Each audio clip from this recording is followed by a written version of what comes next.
when a boat suddenly capsizes. The boat's going down! Everybody off! Skipper Steve Conway and 4 young crew are left stranded in the Gulf of Mexico. I'm not dying in here! I was terrified beyond belief. Floating aimlessly without a life raft, they face exposure, hypothermia, and the threat of drowning. Travis! Steve must draw on every ounce of his experience to keep the 4 young men alive. You've got to have a fierce will to live. Come back!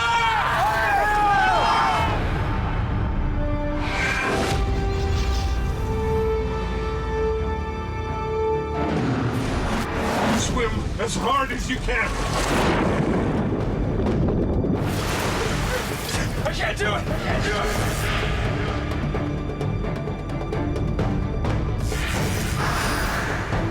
Oh my God, what is that? Swim!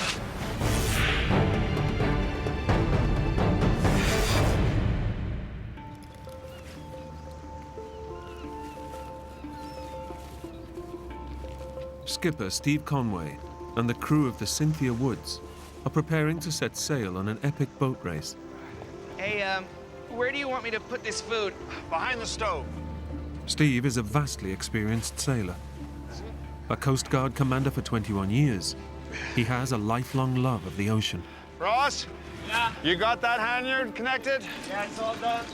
When people get around the ocean, one or two things happen. They either fall in love with the ocean or they fall out of love with the ocean.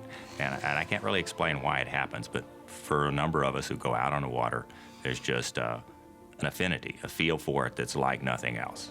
Where do you want the clothes? Down in the drawers. Steve's young crew today is a team of students from Texas A&M University. Make sure that everything's secured. I was real confident of the boat, and the crew were experienced young men who'd been sailing for a number of years, and it was looking to be a really great race.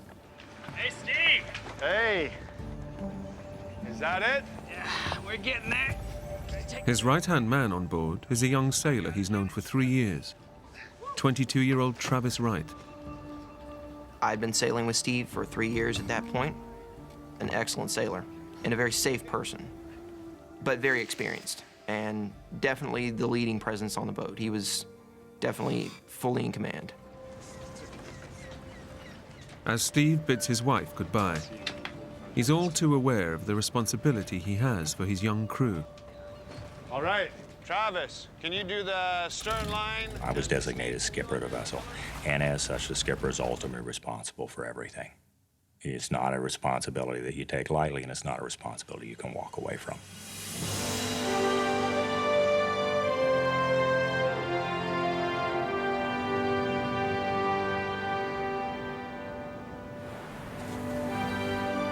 For over 3 months, the crew have trained together in preparation for the 630-mile race from Galveston, Texas to Veracruz, Mexico. Almost there. A little bit more.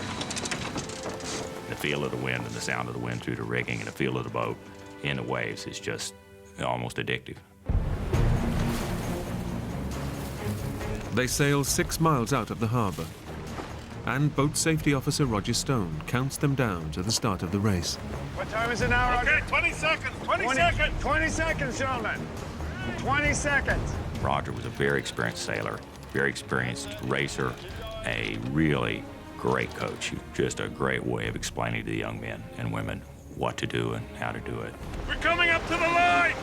Getting ready. 10 seconds! 10 seconds, guys! 4, 3, 2, yeah, we go! Here we go. All right.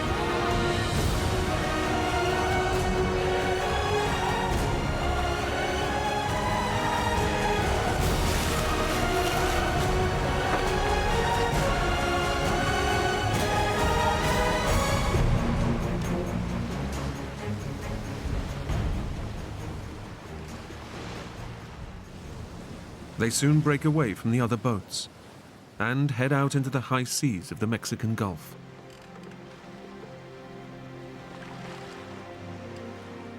Just keep it pointed 180 degrees due south. Steve Guy is the least experienced sailor on board and is relishing the chance to take part in a big ocean race. Travis was sitting next to me, showing me kind of how to do things, and Doing good. I felt pretty good. You know, I'm in control of this boat, and it's just kind of a power rush because you're like, here I am on the open ocean, doing what I love to do. Enjoying yourself, Steve? Oh, yeah. Everyone was ready to go, but you could also tell we were also in that competitive mood of we're wanting to do this right. Here's a way to see how fast we're going. See? Adjust the sail and see how we go faster. Okay. As the race gets underway, the crew are in high spirits and excited by the challenge ahead. Doing good. Yeah.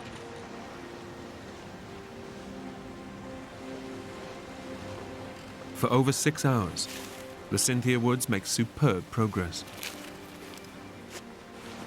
Everything was going great. The sun set, the moon was up, and I realized about 2 hours into the watch that I hadn't even got wet yet. And the first wave hadn't even splashed over and splashed me, which was unheard of to be out that long and not get splashed and get wet. So it was just an absolutely beautiful night. Hey, Joe. Yeah. You want to do the topping lift a bit tighter? Okay. As dusk falls on their first night at sea, 2 of the young students rig the sails for the night's racing. Ross, you're going to have to wake him soon. Yeah, okay. Below deck, Travis, Roger, and Steve Guy try to get some sleep before taking over for the night watch.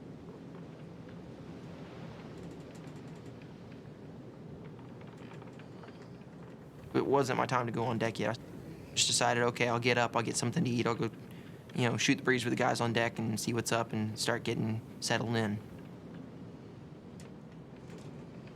That's when it all started going downhill.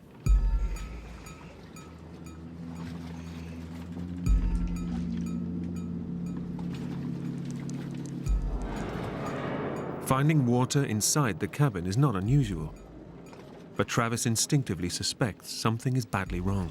I opened up the floorboard, and it just came pouring in. Roger! Roger! We got water! We're taking on water! Hey, Steve! Steve! What's going on? We're taking on water! Start the engine! It's every sailor's worst nightmare. The boat's hull has a serious leak. Due to a previous incident, the keel, the huge balancing weight at the bottom of the boat, has cracked along its mount. Joe, get ready to douse the sails. Okay! Skipper Steve knows that they're in terrible trouble, and they must drop the sails to slow down.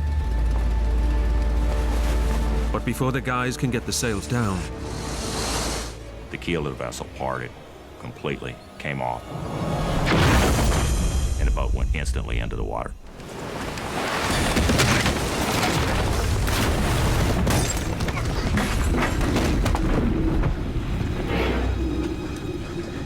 The boat just laid over into the water, just completely horizontal.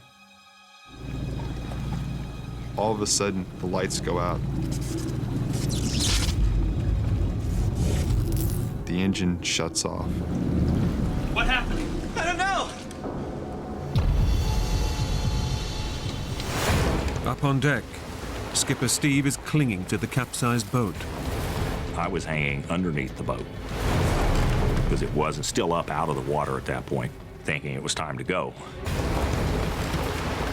The boat's going down! Everybody off! Unclip yourselves!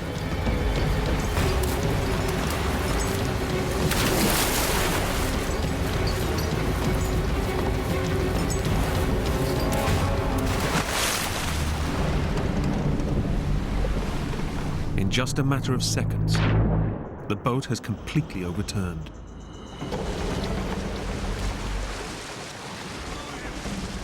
Steve and the two students on deck escape the sinking boat. Come on, guys. Hey, did you see anybody? No. But Roger, Travis, and Steve Guy are trapped inside. And seawater is flooding in. I'm not dying in here! Yeah, I screamed it, I'm not dying in here. This is not where I'm gonna die.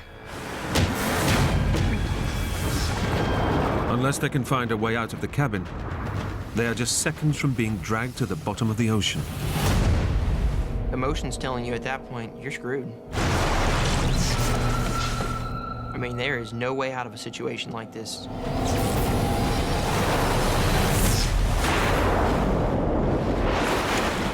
The water level is rising rapidly. Unless they can get out, they're just seconds from being dragged down with the sinking boat. How do we get out of here? Through the hatch! Their only escape route is a tiny hatch, but a powerful wall of seawater is pouring through it. Are you kidding? Come on, it's the only way! I'm sitting there thinking to myself, how am I going to swim through here? I don't even think an Olympic swimmer could actually get through this with all the water rushing through. Let me try. Let me try.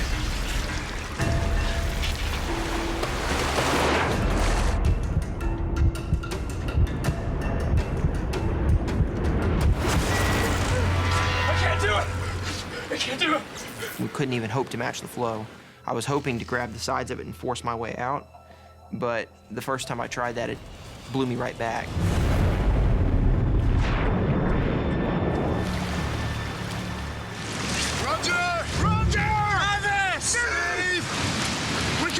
Steve Conway can do nothing but wait for the three men to emerge. I didn't really know what was going on down below, but my biggest concern was that Roger, Steve Guy, and Travis weren't able to get out of the vessel and drown.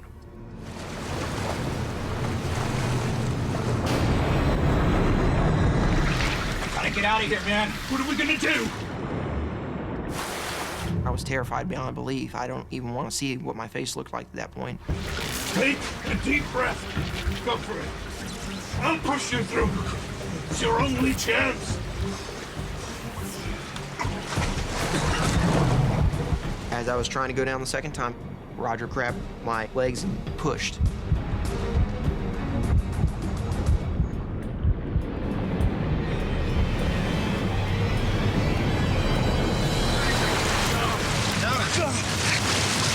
Travis! Over here! Hey, Travis! Travis! Move up! Hey! Okay, I got you! I got you! All right. Okay. Did you see Steve? Yeah, he's behind me! You're next. Go for it. What about you? I'll follow. Come on. Do it now.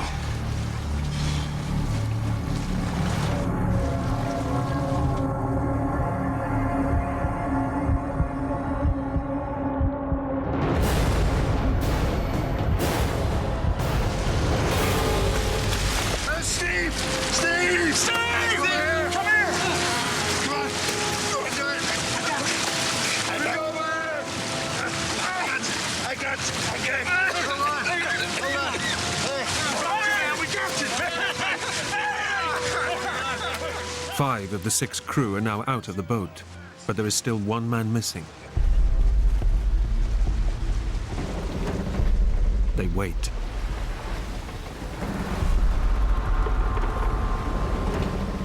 But Roger Stone fails to appear.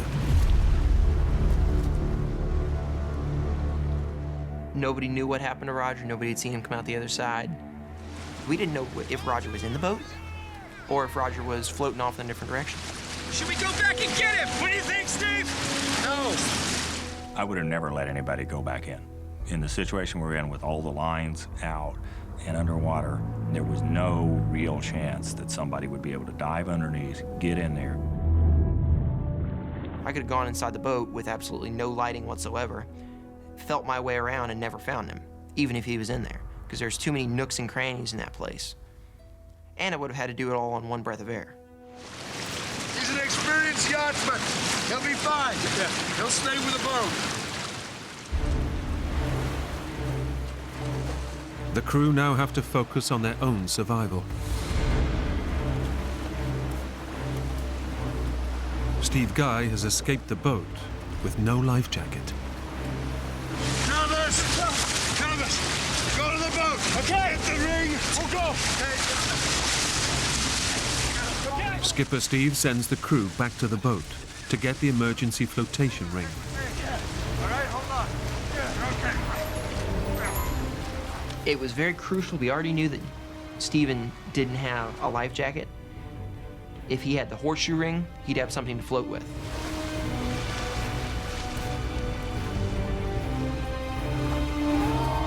The guys have only moments to grab it before the boat sinks, but it's tangled in a web of matted ropes. Releasing the ring is an impossible task with their life jackets on.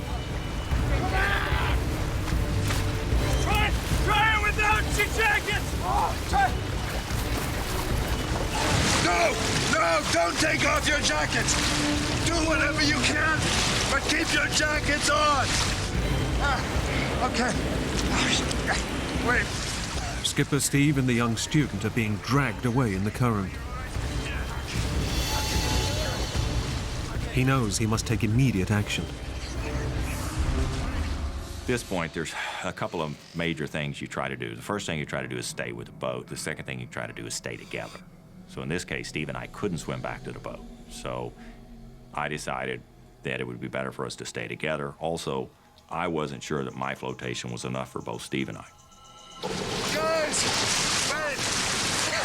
Come here! Skipper Steve orders the guys to abandon the flotation ring.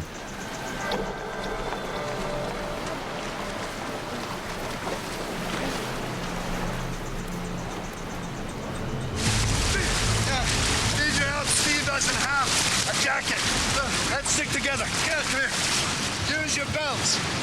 Steve decides their best option is to tie themselves together so that no one can drift off into the vast ocean alone. Try onto this. Got it? Yeah. Anything we could to make sure that Steve, Guy, was not going to come loose. Or if he did, he would be just a tug away. And we locked arms and legs to try and preserve heat. I mean, it's probably the most awkward position you can imagine as far as 5 guys together, but it's what we had to do.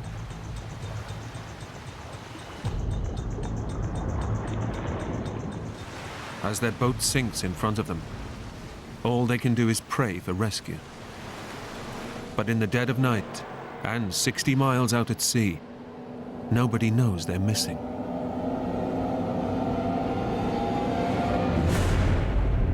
Our chances of getting out of this mess are less than 10% easy.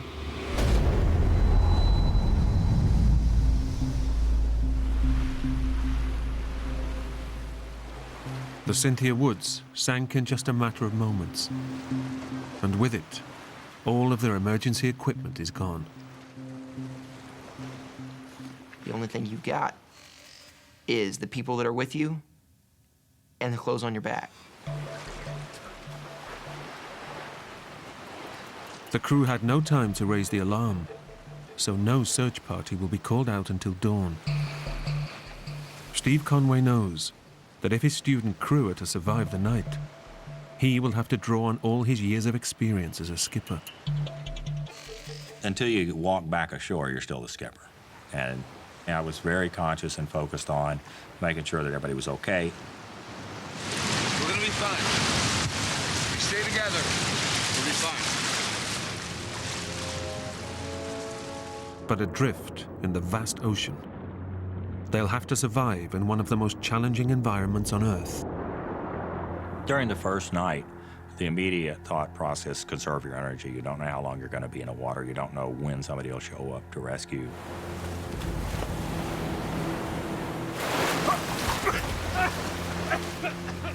About every 3 to 5 minutes, the water would blow up our nose, no matter what we did, how we turned from the wave action.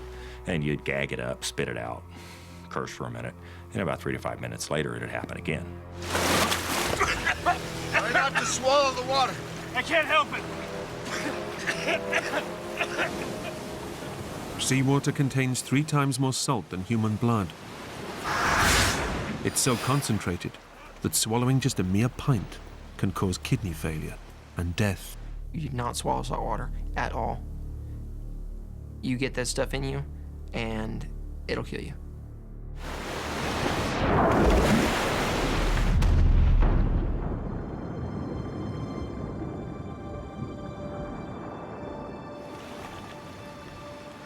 I'm starving. Really? Yeah, when I get out of here, I'm gonna have the biggest feast. We were just kind of talking, you know, saying, kind of joking around, you know, so what are you gonna do when you get rescued, you know? Oh man, my parents are gonna be mad when they find out we're here. Steve was like, well, don't get in between me and the bar because that's where I'm gonna be when I get picked up. A beer is the first thing I'm gonna have when we get out.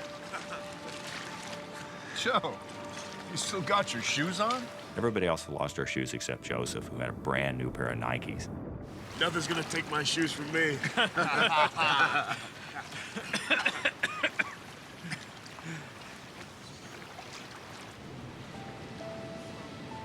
Steve and his men are completely alone in the vast ocean. Hey guys, I can see something. Is that a boat? On the horizon, they spot something that gives them a glimmer of hope.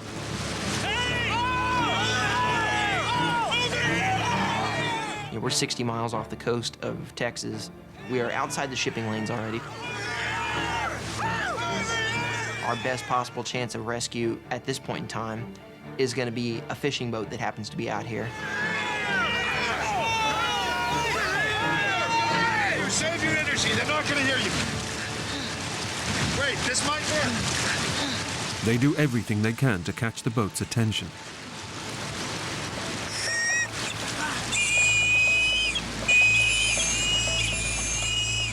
Hopes were really high, hoping that maybe someone on the deck would be like, oh, what's that little light flashing out there, and tell someone on the bridge what was going on.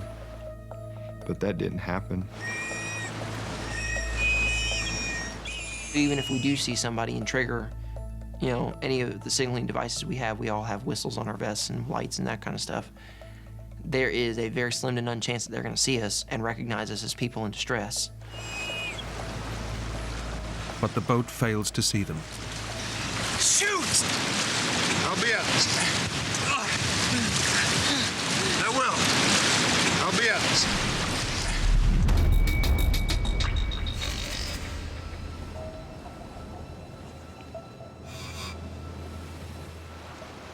As the night wears on, their thoughts turn to their missing comrade.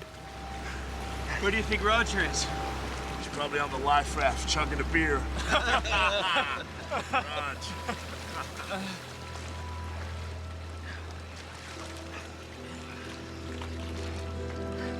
Do you think he's okay?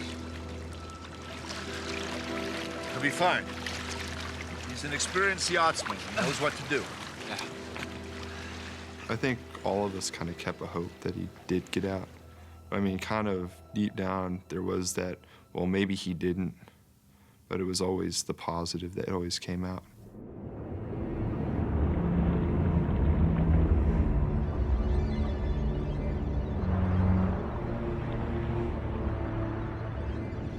At this point, we weren't talking too much.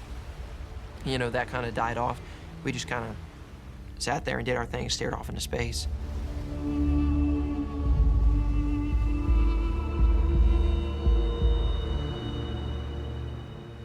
About 3:30 in the morning, I remember thinking, we're floating along, we're all lashed together, 4 to 6 foot waves, and thinking that I really ought to be on a boat about 10 miles farther south sailing.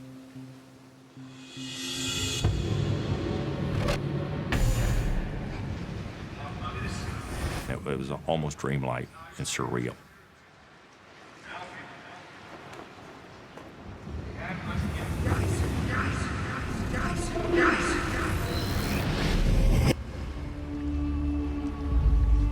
As they drift on the ocean current, Steve Guy spots something on the horizon. Did you see that? It's one of the many unmanned oil rigs dotted around the Mexican Gulf. And for young Steve, an obvious way out of the ordeal. To me, there it was, and we're getting pushed down to it. It almost seemed like we were circling around it, like someone upstairs was saying, hey, look, guys, there's a platform for you. I thought it was worth trying to swim towards the platform. You think we could swim there? It's about 7 miles away. How can you tell? Well, when you're in the ocean, the line of the horizon is about 7 or 8 miles away. And distance isn't the only problem.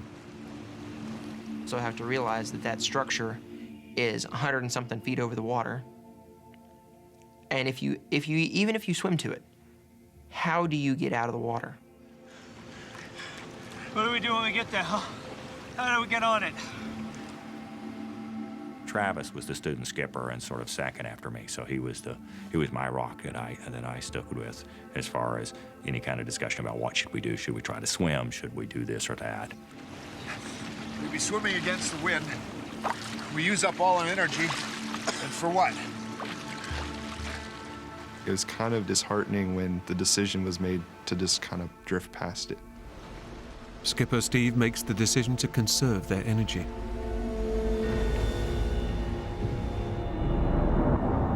They're now pinning all their hopes on rescuers finding them. But even staying put is no guarantee of safety. The Mexican Gulf is a shark-infested body of water. Big sharks. Those are the ones you worry about. Tigers are probably the most risky. They get really large. And it's not long before Steve's worst fears are realized.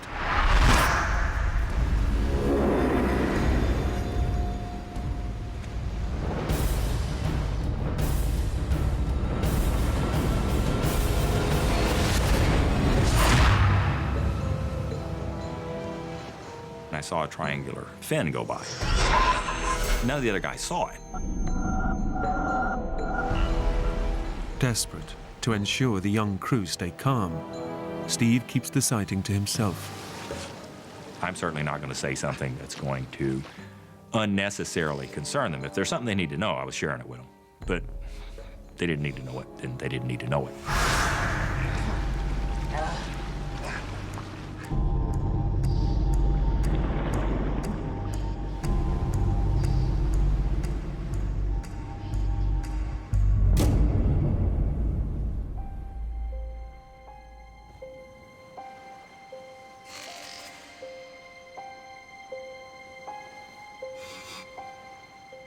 For me, I think there was a sense of relief as the sun rose. I remember thinking, okay, it's light. And just psychologically, I think the light was reassuring. We could see more of what was around us. Less risk of something surprising us, certainly. And with the morning light comes the hope that a search will soon be launched. What's gonna happen is this. I started walking the students through what would happen. We had a normal 8 o'clock call-in on our satellite radio. Every morning at 8 o'clock, I called in and said, here's where we're at, we're okay. And just did a daily check-in. About 8 o'clock, they'll start listening for us. I figure about 8:15, they'll call the Coast Guard. So, when do you think they'll send out a search? Well, I figure about 10 o'clock, we'll see the first planes. What if they don't find us? Will they stop searching? Oh, not for a long time yet, buddy. I figure about 8 to 10 days. This kind of a search, you just keep it up long past there's any chance of people surviving, actually.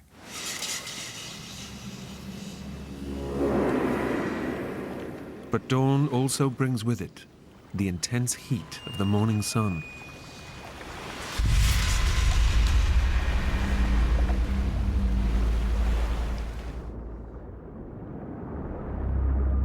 The sun was out, none of us had caps on. Fairly quickly, we started to burn.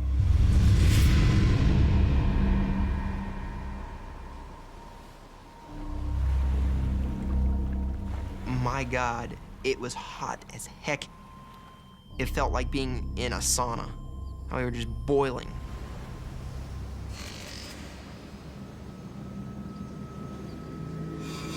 By midday, it's been 13 hours since the boat sank, but there's still no sign of rescue. We should be seeing something. We should be seeing, you know, planes or hearing planes fly over, even at a distance. It was getting to the point where we were all very tired. Steve Conway knows he must keep his crew focused. On the horizon is the oil rig, the same one they saw the previous night. Let's swim for the rig. Hope you'd agreed that that was a dumb idea. Well, I changed my mind. With the wind behind us, I think we can make it. Only hours earlier, they'd rejected swimming to the rig because it was just too far away. Come on.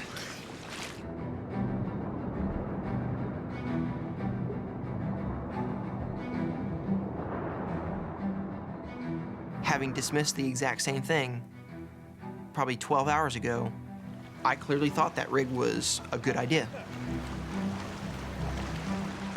It gave us a focus, it gave us an objective, it gave us a sense that we were doing something beyond just floating to help ourselves.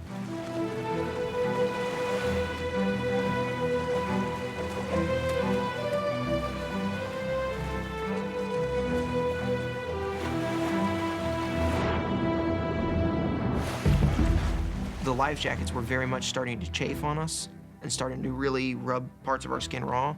So I, at one point, stripped out of mine and gave it to Steven. I gotta get Steve my jacket.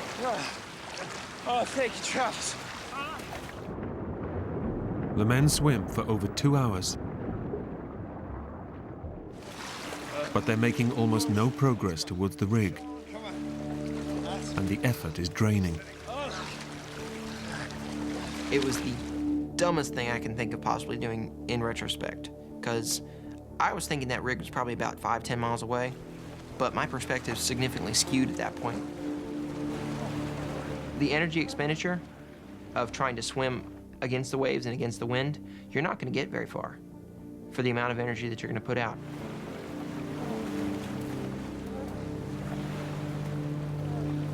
Despite their desperately slow progress, the crew struggles on towards the rig.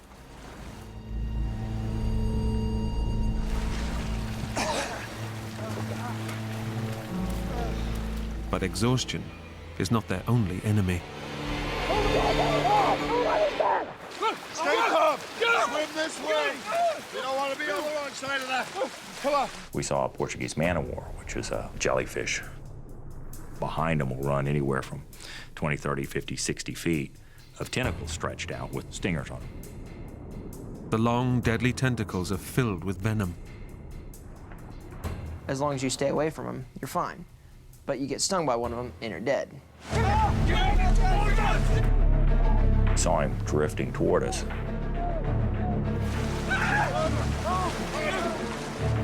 We knew we had to swim quickly. Swim harder. Come on. Faster.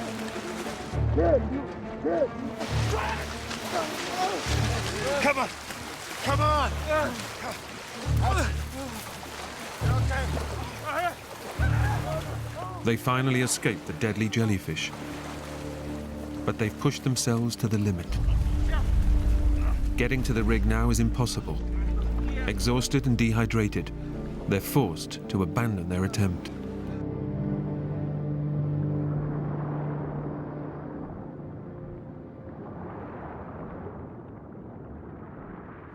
They've now been in the water for over 14 hours, and the ordeal is starting to take a terrible physical toll. By about 2 o'clock, it had been roughly 24 hours since I had last had any kind of food or drink, and I figured everybody else was in the same position. Fairly dehydrated from being out there in the water and sweating it all out all day.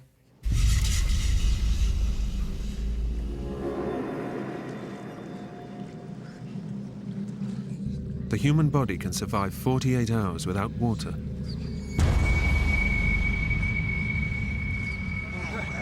But with the sun beating down and their skin exposed to salt water, the crew are succumbing rapidly to extreme dehydration. One of the big hazards of being in saltwater is dehydration, which sounds totally backwards. You know, you're floating in the water and you're becoming dehydrated. Our fingers were just puckered up and just totally, you know, dried up.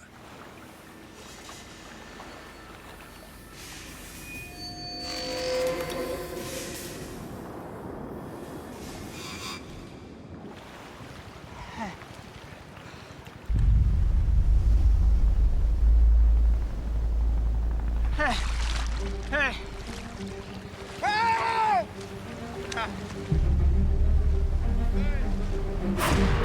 Finally, by mid-afternoon, The authorities have detected a signal from the sunken boat's transponder, and a full rescue attempt is underway. The helicopter arrived late that afternoon, and we actually saw it hovering out off in the distance. After withstanding 14 hours out in the ocean, it seems that their ordeal is about to end.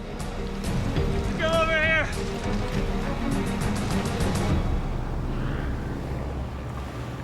But the 5 men have been dragged by ocean currents, and they are now miles from the sunken boat.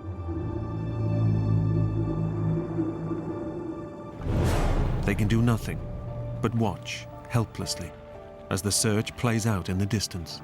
We could see them the whole time. They just couldn't see us. It builds you up and then it crushes you. Oh God, there it is. You know, this could be the one, and then it's not. They're never gonna find us. I just kind of snapped at that point. Shut up, Travis. Just shut up, okay? They're gonna find us. We're gonna get out of here. And it just sent me over the edge. It's like, how can you even think like that right now? You've got 4 other people here that all they need to hear are positive thoughts, not your negative thoughts, you know? He's right. It's pointless. The men now believe their hope of rescue is gone, and with the second night fast approaching, they fear death will take them one by one. It was so late at that point that we all kind of were probably thinking the same thing. It's, you know, they haven't seen us yet. We're not doing well at all. Somebody's gonna be going pretty soon.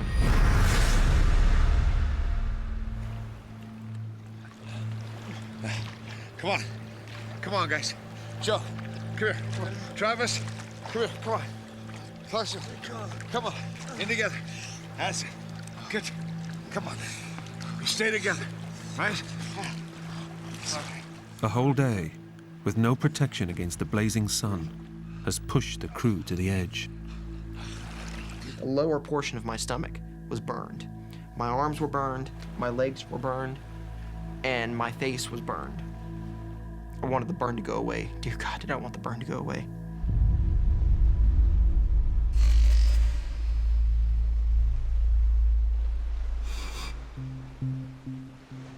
As the sun drops, the temperature plummets, and the fight to stay cool turns into a battle to keep warm.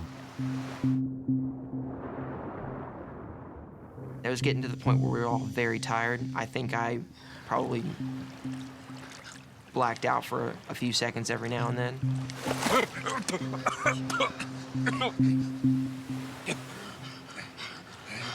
Come on. Sorry, closer. Sorry. Come on. Keep warm, guys. Keep... Okay. We'll be all right.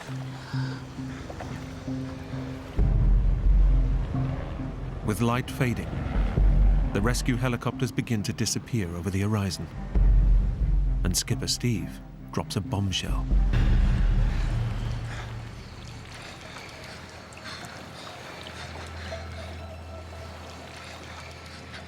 Guys, we may not see another helicopter until tomorrow morning. Are you kidding? There's no way we can last another night.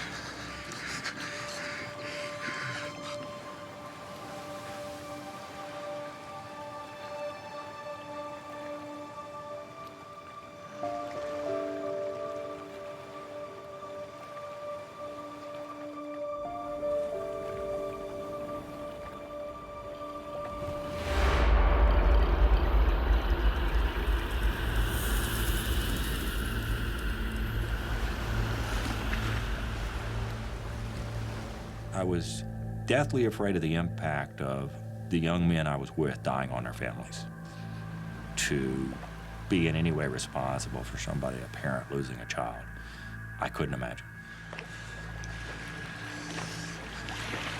Let me tell you about a case study that I read. A fishing boat overturned. And a very fit 22-year-old football player died. But a 68-year-old grandmother survived. How come? Afterwards, they interviewed the grandmother and they asked, how was it your grandson, who was so much fitter, died? And she goes, I wasn't gonna give up. I wasn't going to die. You've got to have a fierce will to live. You've just got to never give up. The will to survive is the most critical thing for us to make it through. We must never give up, okay? Never giving up was the critical thing for our survival.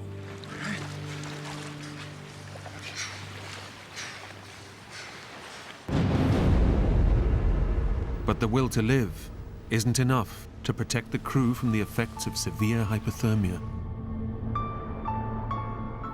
Your core temperature starts to fall. Once it gets below 95 degrees, down to around 90 degrees, you die. You just go to sleep.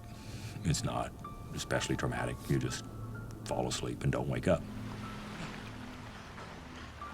Joe started going in and out of it because he kind of, I guess he fell asleep. And he started reaching over and started grabbing Ross's face. Joe. Hey, Joe, what are you doing? Sorry.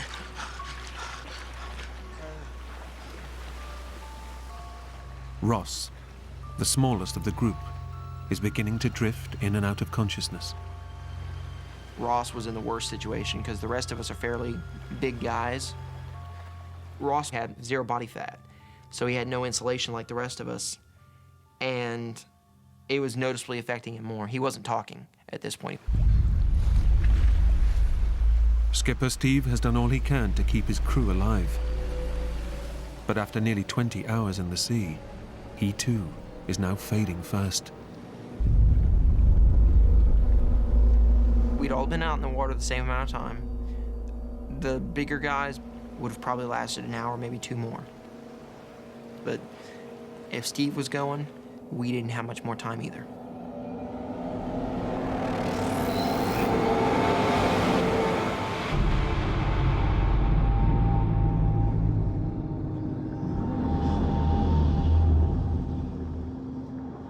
The 5 sailors have now been in the ocean for over 24 hours. They've done everything they can to withstand their ordeal.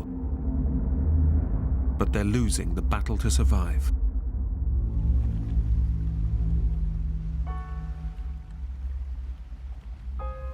You know, in the dark, it's kind of depressing. Just this vast expanse of ocean. I felt really small, you know. Here you are, you feel like a grain of sand in the world. They've suffered acute exposure to the sun,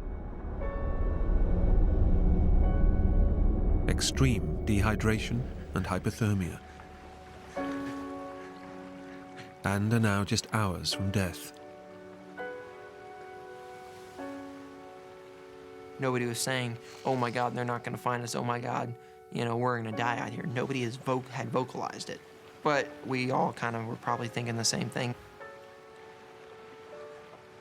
Steve Conway has done all he can to keep his young crew alive. But now he knows that with no sign of rescue, his quest to survive has failed. I was scared of what the impact would be on my wife. We'd been married at that point 30 years, and we're best friends and still very, very close. We've seen other people lose spouses, and it's hard. In no heroic way at all, but just matter-of-factly, as I was floating in the water, I realized I wasn't afraid of dying. Drifting in and out of consciousness, the 5 men can now do nothing more but await death's final call.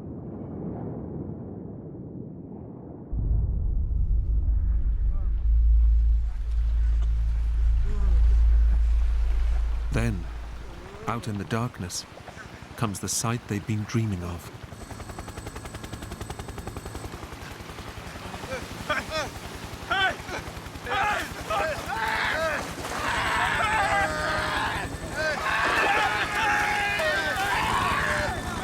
Then all of a sudden, every light on that helicopter came on.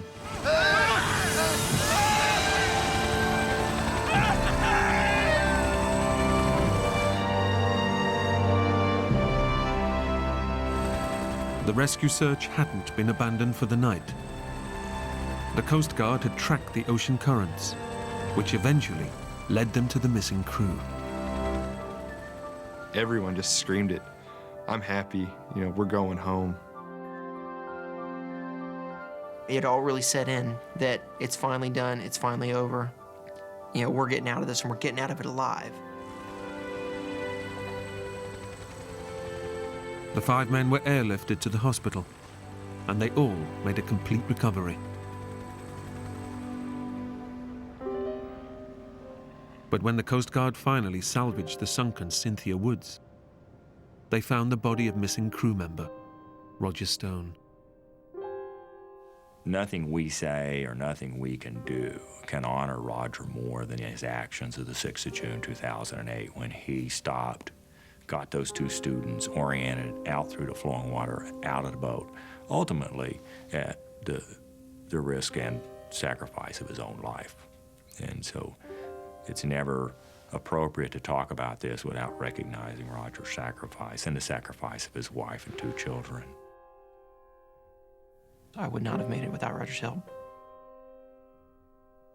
I do think about Roger, and when I do, it makes me want to go live my life to the fullest possible way, because life's short, and I realize that floating out there.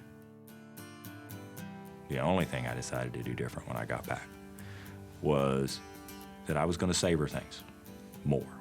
Not the big things, but the little things.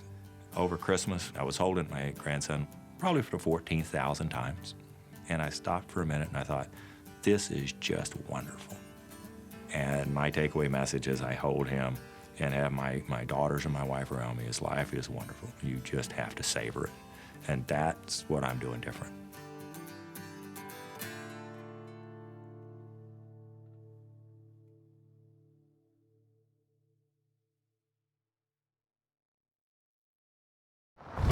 When an innocent day trip goes badly wrong, a family of 4 are stranded in the Arizona desert. Just a nasty situation that progressively got worse. Miles from the highway, they must walk out in the burning sun. This heat is killer, and it kills people every day. Mama, just shoot me. Deep in bandit country, how far will one couple go to save their kids? Run, kids! I guarantee you, if you're gonna kill my kids, I will shoot you.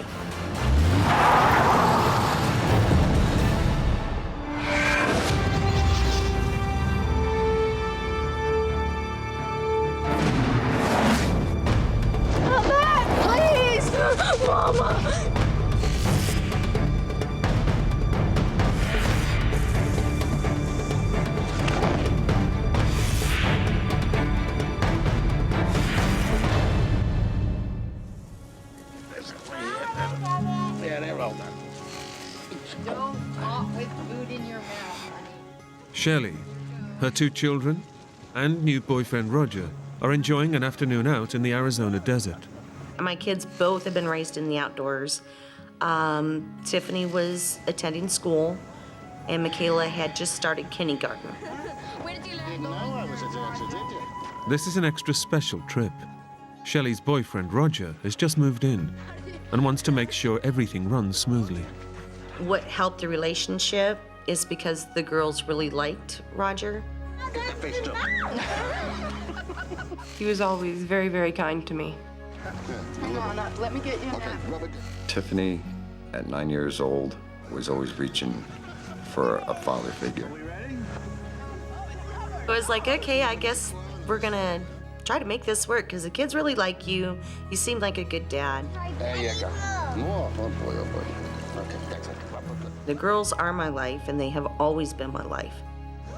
And I would do anything for them.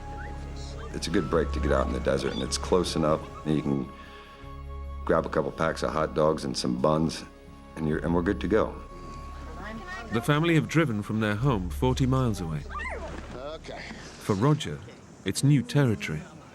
But Shelley has been coming to this area since she was a child.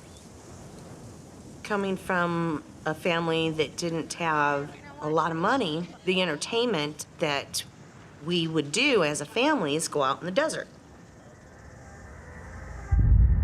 The Arizona desert is a vast wilderness, covering 120,000 square miles. It's known as one of the world's harshest environments. But for Shelley and the kids, aged 9 and 5, it's a perfect place to take part in one of their favorite activities. It's always fun. Every time we go out, it's fun. Shelley is curious to know how her new boyfriend will get on. Roger was the kind of guy that worked in an office, in air conditioning. And if things needed done at his house, he would have somebody come over and do it. Pull.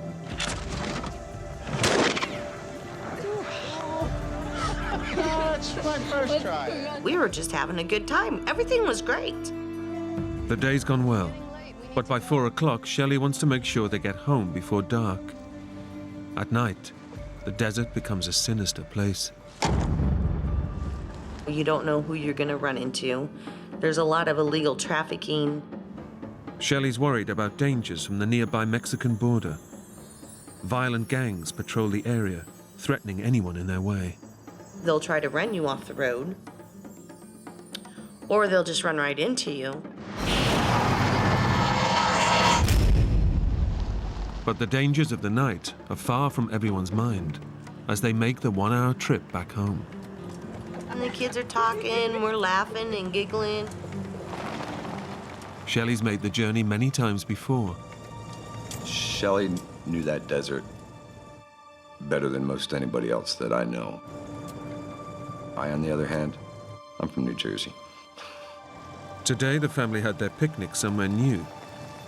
Though Shelley knows the desert well, half an hour into their journey home, the landscape looks unfamiliar. I could tell with the weed growth that it wasn't a well-used path. And I remember this road should be well-used. Even though she's losing her bearings, Shelley hopes she'll pick up the trail. But I thought, well, we'll just go up this road, see if it leads to a main road that I'm used to. But the road becomes more uneven, and it seems they're going further off the beaten track. We went along till I came to a dry riverbed. Take a look. And the sides of it were pretty steep.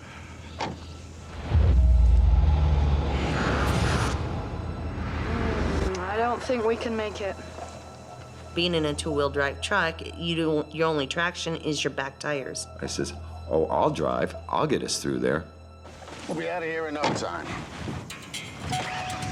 Hoping he can save the day, Roger takes over.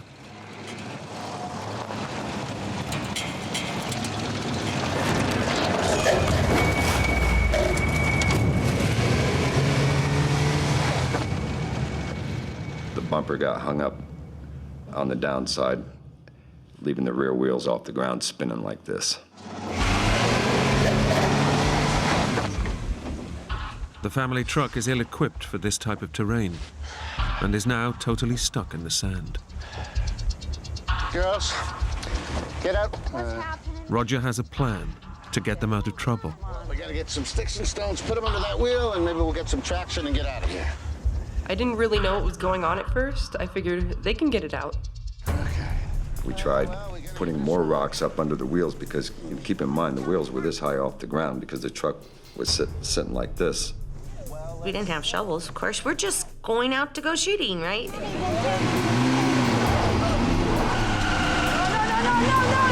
stop. It's just smoking. It's gonna catch fire. No matter what we did, we just couldn't get enough weight on those wheels. Okay, I'll call for help.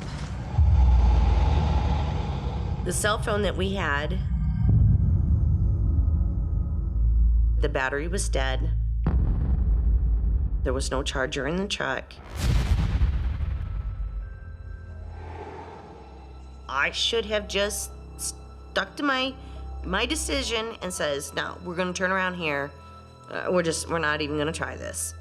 I'd gotten an earful more in that first hour than most people would generally get in a year of being newlyweds. I'm sorry. We had enough provisions on that particular day for one day. With the vehicle stuck, and with no way of contacting anyone, Roger knows there's only one option. We're gonna have to stay the night. Shelley knows just how dire their situation has become. From the time the sun sets to the time that sun rises is very dangerous. I only had one thing on my mind, and that was to get my girls out of that desert.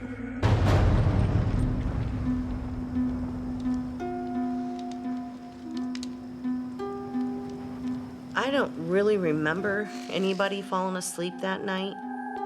Armed with their skeet shooting gun, Shelley and Roger stay awake in the fear of lawless gangs of human smugglers from the Mexican border. Them themselves have no regard for human life, and it don't even matter who it is. It was just praying to God that the girls would be all right and they wouldn't get hurt or worse.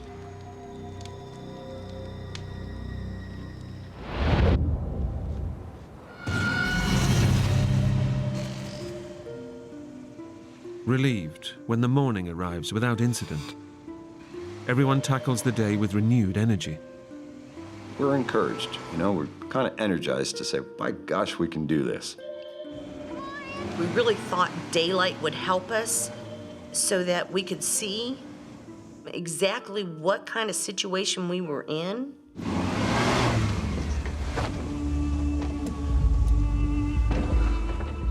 With the truck still stuck fast, Roger knows he's got to come up with something to get his new family home to safety. Why don't you go play with Tiffany for a moment? My brain started saying, Roger, you better think of something. There was that truck we passed a while back. It may have a jack. There was a Bronco that we had passed. The rims were gone. So we decided, well, let's at least try to get to that Bronco, see if it's got a jack in it, and then we can get started again. It's going to be a 4-mile hike back to the Bronco. And with only 2 small bottles of water, they risk serious dehydration in the ferocious heat. Are you sure? I know you're told to stay with the vehicle, and I'm thinking the vehicle has AC. But if we sit there at the vehicle, we're going to be there for days. That road's untraveled.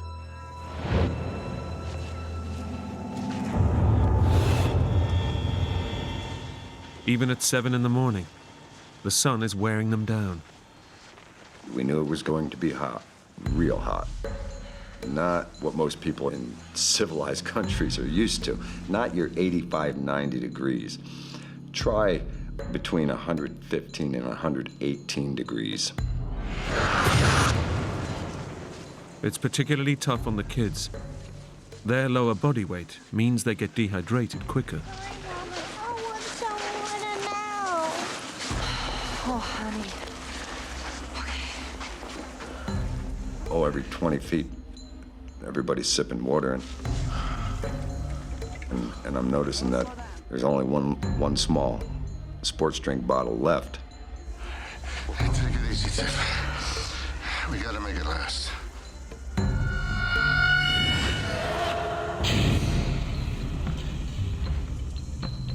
Tiffany, was already had enough.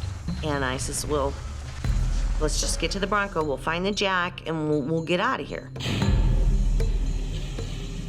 Here goes. We're ahead. The combination of extreme heat and having to stop for the kids means it takes them 5 hours to walk just 4 miles to the Bronco. Okay? You just have a nice long rest. Roger will find the tool. We started going through everything. Lifting everything up, thinking there's got to be Jack in here. Damn it! Anything? Nope. When there wasn't a Jack, I think everybody was like, what are we gonna do? Roger, Shelley, and the two girls are now in serious trouble. How much water do we have? We had like 3 inches of water in that Gatorade bottle. With almost no water, Roger knows if he's to get his new family out of trouble, he needs to take drastic action. You stay with them, and I'll go get help. Y'all need to stay in the shade and just count on the fact that I'm gonna get back here, because I knew I could make a lot quicker time by myself. It was the right decision. I'm gonna go get us some help and... Leaving is hard, but they're miles from civilization, and he fears the kids won't be able to keep going. I love you girls.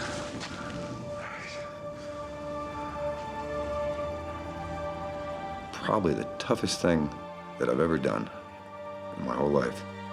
I'll be back before you know it. All right? Give everybody a kiss, and I started on a slow jog, actually. He was feeling very guilty. I mean, when he walked away from us, he almost was running. And I'm thinking, you can't do this in the heat.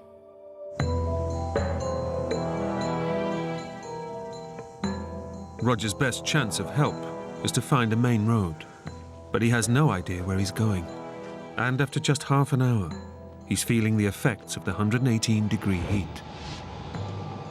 It was not so bad at first, but boy, then you realize that you'd better not be breathing through your mouth anymore, because with every breath of that hot air that you're taking in, you're losing that much moisture in your mouth.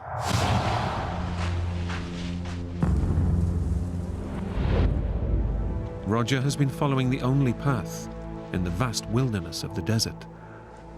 Now, as he stumbles to a junction, he's faced with a choice.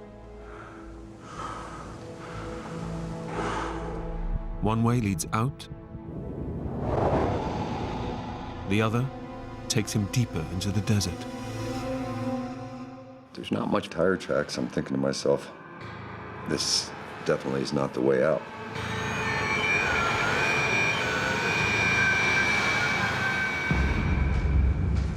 Roger chooses the path with more tracks.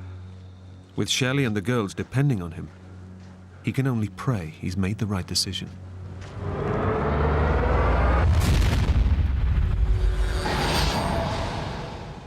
As Shelley waits for Roger with her kids, she fears for their survival. I want to go home. We were all really getting weak. You have no water. A helpless and almost a hopeless situation.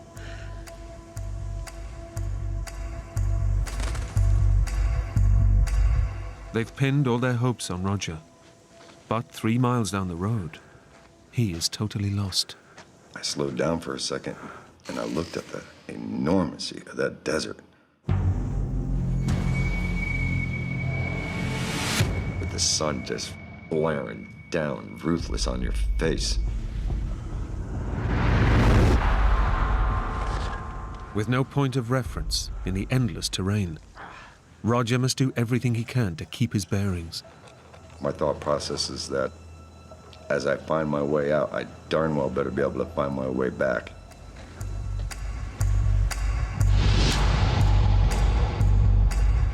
By mid-afternoon, with no sign of Roger, Shelley starts to feel desperate. Maybe we should go. What if he comes back, Mama? We discussed it, because me and my mom are both stubborn. I said to the girls, if he dies, if we sit right here, we'll never get help. We have got to walk. Leaving seemed the best choice. But with the sun beating down and 2 children in tow, Shelley soon feels the strain. Even though you're raised in Arizona and they say that your blood's thinner, a body's still a body. You still get hot.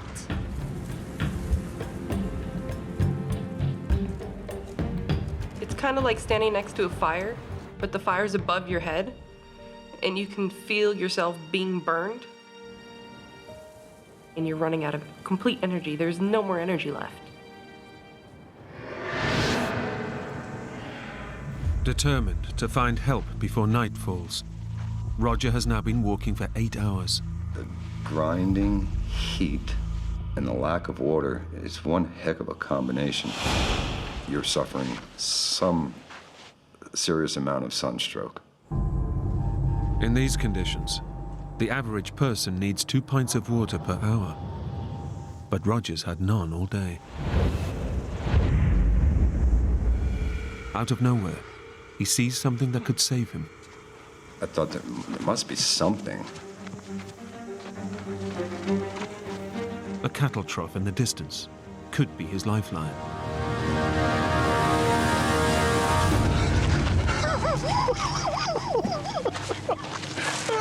I got mad and started picking up rocks and throwing it at the water trough and kicking it and cursing, and that's when I realized that things were not going to get better in a quick hurry here.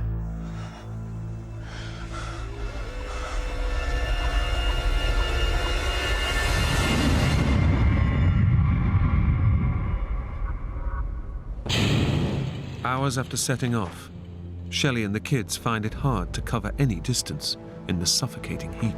Let's go and sit, have a rest. Until now, there's been no sign of Roger. I had noticed Roger had started putting cans and bottles and stuff in the trees. Now they arrive at the same junction Roger passed earlier. But unlike him, Shelley recognizes the landscape. And I'm like, I know these mountains. If we go straight over those mountains, then home's right over that mountain. Shelley realizes that Roger has taken the wrong road, the one that leads deeper into the desert. She doesn't know what to do. Home's that way. But he went to the right, and if he finds help, he's gonna come back the way he walked. Shelley must decide if her kids will survive the trip over the mountains, or whether Roger will find help first. Come on. Come on. She gambles on Roger, in the hope he succeeds. Our options were not good options. We didn't have a good option in there. As the afternoon draws on, they become more dehydrated. Without water, the body can't flush out poisons or regulate temperature, causing weakness, headaches, and delirium. My head was hurting, and it just hurt to walk. I was so thirsty, my tongue was sticking to the top of my mouth, and I would do anything for water.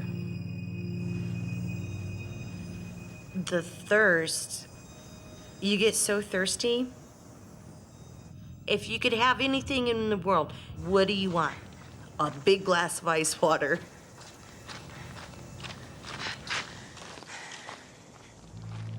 At last, they see something in the barren landscape that could help them. They come across the dumped belongings of illegal immigrants. Find some water. When the illegals get picked up, they have to leave everything they have, so they fit more in the truck, I guess. So we're looking and looking for water jugs and every backpack.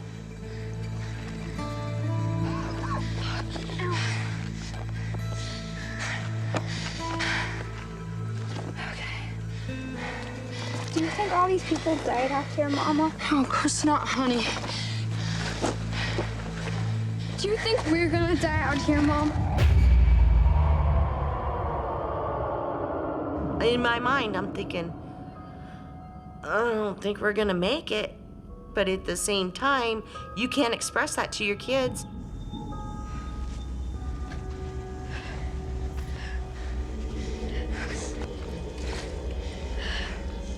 Nothing. To be so close to something that you really are in desperate need of, it's just horrible.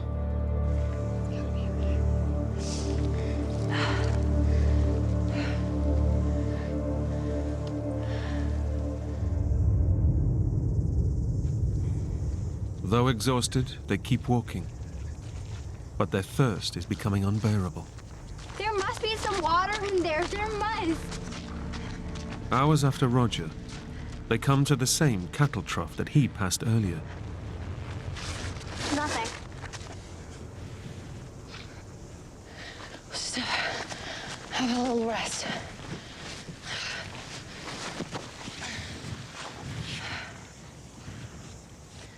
I remember my top lip was stuck to my teeth and it kept driving me crazy, so I'd lick my lips. That didn't even work. What about the cactus? Tiffany had suggested that in her class she learned that the roots of cactus hold more water than the actual cactus.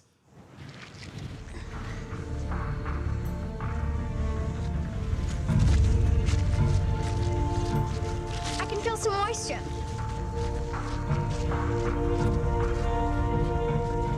Oh, I don't think so. You do have moisture underground, but for liquid, no. Though the cactus roots are dry, it gives Shelley a flash of inspiration. I have an idea. I have always heard cactuses hold a lot of water. If I shoot it, I could probably get some liquid out of it and put in this empty Gatorade bottle. Sit back.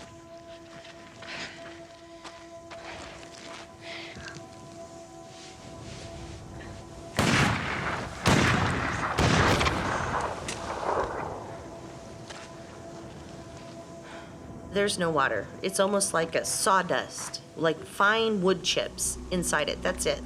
There is no liquid whatsoever. Desperation sets in as they face a night in the desert without water.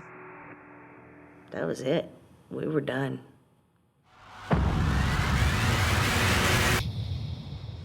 Roger knows how dangerous the desert is at night. As the day ends, he can only pray for Shelley and the girls. I was having a one-sided conversation with Shelley. Shelley, I'm so sorry. Telling her that I love her and telling the kids that I love them and that they just need to hang on and believe in me and that I wouldn't let them down, you know? And just praying to God that they were still alive. Shelley and the kids are facing their second night in the wilderness. I mean, you're tired. You got dehydration working against you. You've got that you've been up since the night before, and now you're up another night with no sleep. Come on, girls. We gotta walk. Weak as they are, they need to make the most of the cooler night temperature of 85 degrees. If we didn't make as much progress as we could that night, come the next morning, we weren't making it through the next day. Okay, we'll take a walk, and then we'll rest a bit, okay? As they ready themselves to go, the silence of the desert is broken. Tiffany goes, Mom. Shh, it's a car.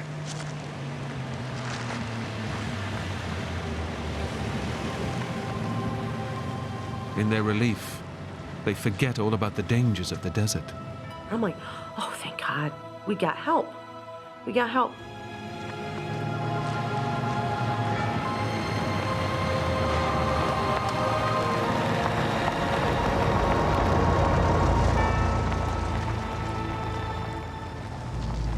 Why didn't it stop?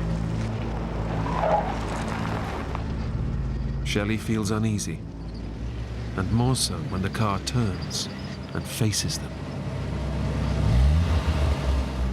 You could hear the engine just make the noise of when somebody has pushed the accelerator to the floor.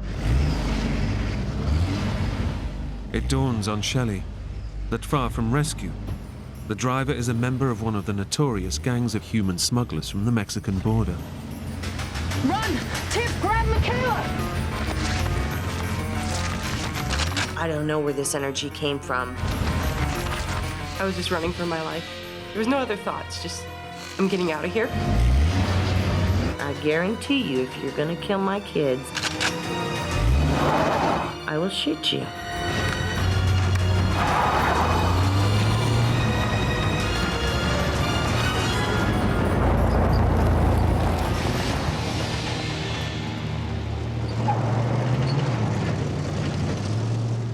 Shelley's bravado pays off, and at the last moment, the driver veers away. That person did try to kill us. Oh, why did you try and run over? Come here. No, don't cry. All these things out there that could have attacked us, the mountain lions, rattlesnakes, and the only thing that messed with us was our own race. Not the wildlife, the human race.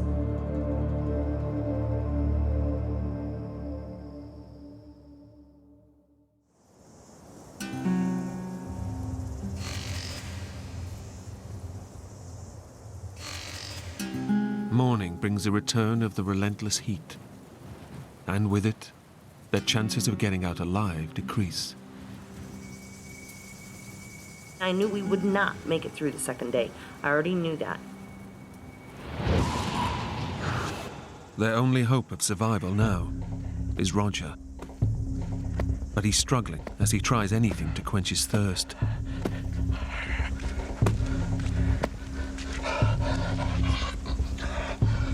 When I first put the pieces of cactus in my mouth, that was great for a second. Then realizing when the moisture goes away from what's in your mouth, it turns to like a sawdust. Though disgusting, the cactus has given him a few tiny drops of moisture. That one cactus saved my butt.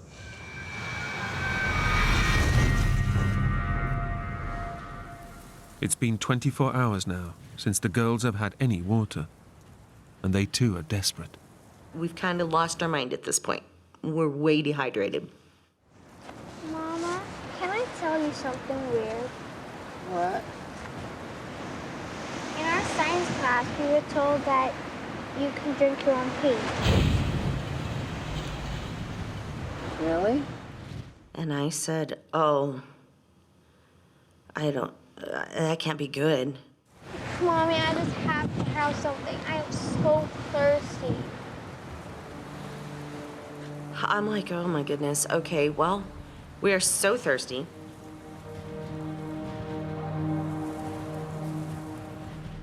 So I end up peeing in this Gatorade jug. They badly need to take on liquids. In these conditions, you can lose up to 10% of your body weight through fluid loss. More than that can be fatal.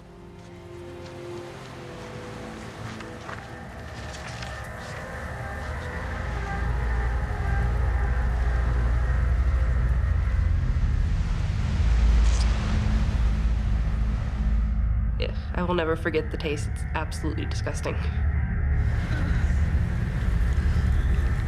And I'm like, okay, I gotta just do it. I gotta do it.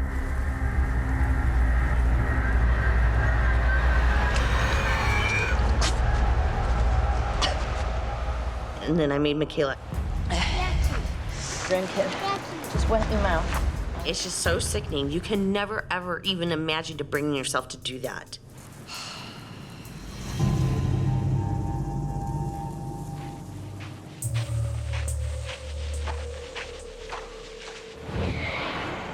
You can almost feel the weight pushing your body into the dirt and the sand. And I wouldn't let them down. I had already let them down enough.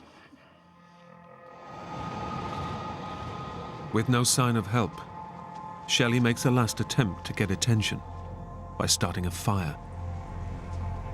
Good girl. And the sun's getting higher and higher. I'm thinking, where in the world is Roger? He couldn't have made it.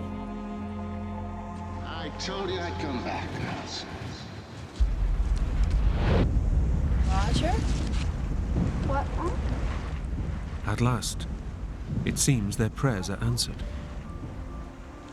Roger's here. I heard him. Really, Mama? Where? Yeah. Roger! We're here! Roger! Roger! Roger!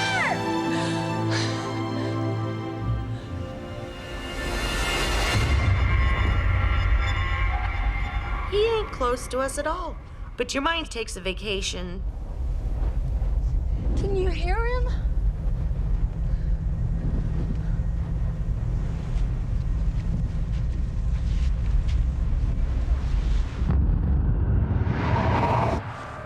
Roger, too, is showing symptoms of advanced dehydration. Lack of water stops vital impulses being sent to the brain and causes blurred vision. Now his body is giving up. There comes a point, and this is when you really know you're in trouble. You stop sweating.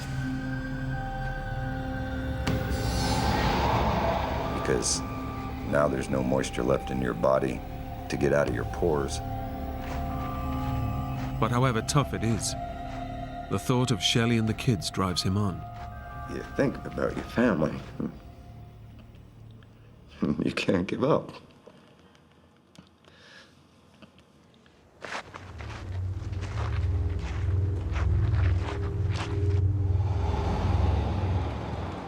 At last, Roger's determination seems to have paid off. I saw a vehicle coming right towards me. I knew that at that time of day, it was not going to be a human smuggler. I knew that.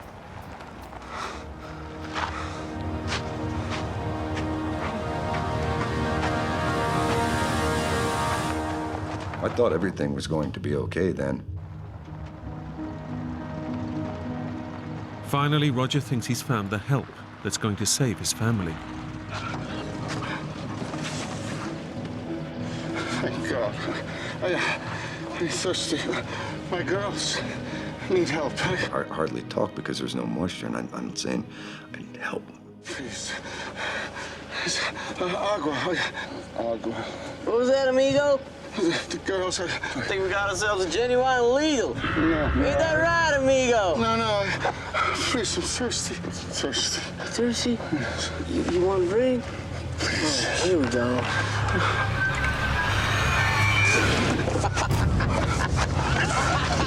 See you later, amigo! Roger's appearance has changed so drastically that he's mistaken for an illegal immigrant. The most helpless feeling a person could ever have in their life. And I'm like, what else? What else could happen? I knew that Shelley and those kids were running on empty out there.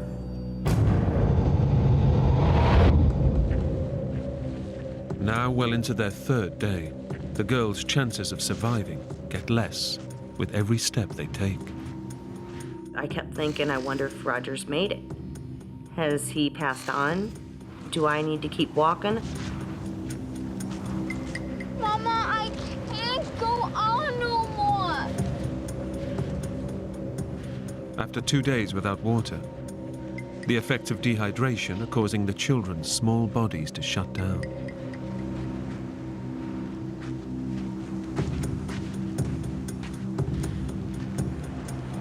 Mama, just shoot me. Please shoot me, Mama. I really didn't want to live anymore because it was painful. Sonny. As soon as she said that, I mean, my heart just sunk.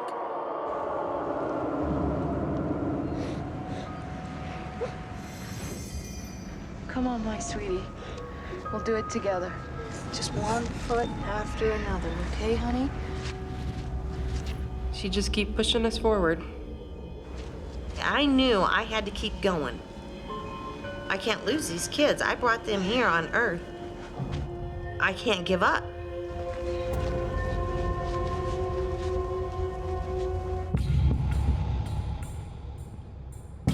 It's taken Roger 2 days to walk just 13 miles in the suffocating heat. Now he's losing his own battle for survival. I didn't have anything left in my tank, mentally, I think, at that point. I couldn't feel any pain or anything anymore. Everything was just starting to get like a hot numbness.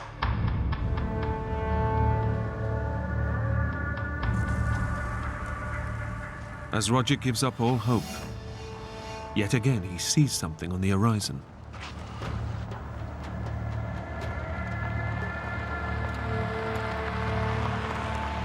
That truck came right up the same exact path that the prior one had come, right at me.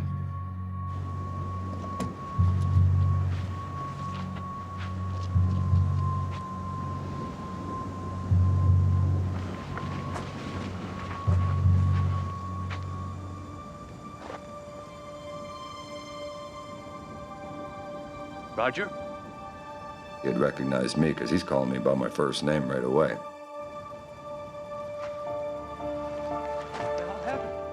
Against all odds, the driver knows Roger. And I realized that he's one of my customers from work. It was pretty cool. But very emotional.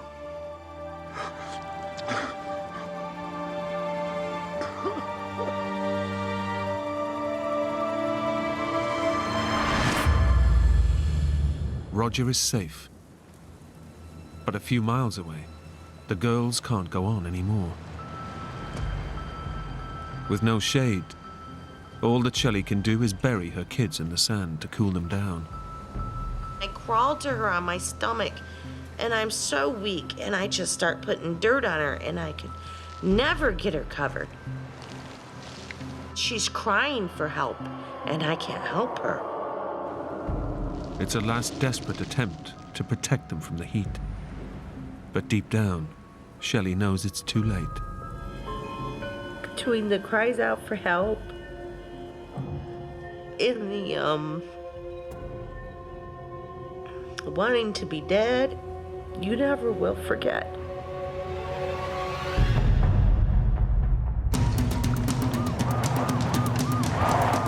When the rescue services arrive, there's still only one thing on Roger's mind. Sir? The girls and their mother. He says, we're gonna take you to the hospital. I said, your ass, you're taking me to a damn hospital. I said, I'm getting my family. They're out there, we gotta girls, save sir? them. The girls. I can show you where they are. Girls. We gotta find them. Can't you go any faster? They drive for hours, but there's no sign of Shelley and the girls in the vast wilderness. I thought their chances were, at that point, probably 50-50 at the best.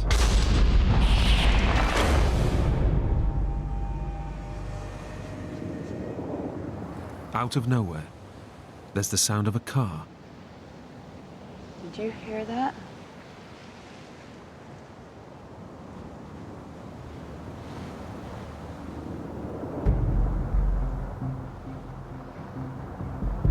And I start crawling on my hands and knees.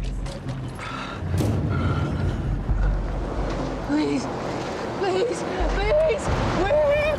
With as dry of a mouth as I have, you're dehydrated, you're weak, and yelling for all you're worth. Please! Where? Well, they kept on going. They never looked in the rearview mirror.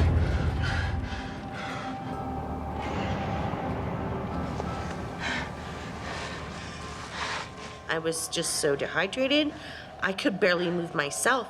I didn't cover myself. I just laid there on the dirt. They're definitely looking for us. And they're gonna come back. We just gotta hang in there. And there was silence. It's like the bell has rung. This is your last day.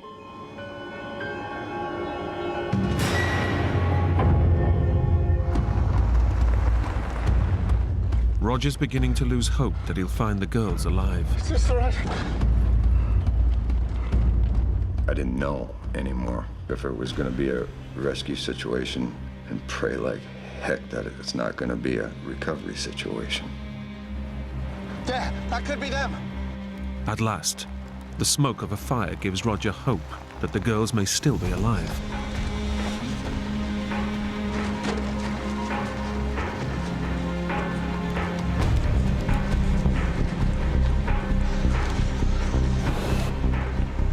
There, that's their footprints. I recognize them. Clear as day, I could tell that they were from the girls because Tiffany and Michaela were wearing these sandals that had little circles for the tread. So now I'm really encouraged. A full rescue team is mobilized, but they're almost out of time.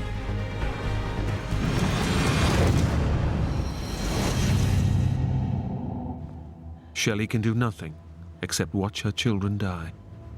And watching them dehydrate, that's memories, that's images that you never forget.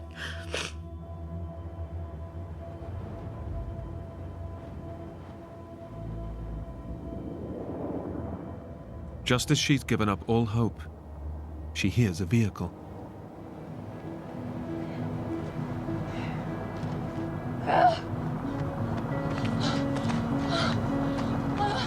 So I came up, and that's when I seen that it was the Ranger.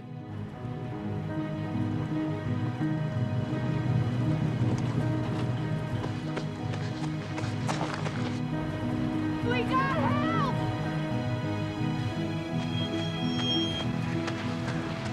So it was right there on the cusp of life and death when we actually did get the help.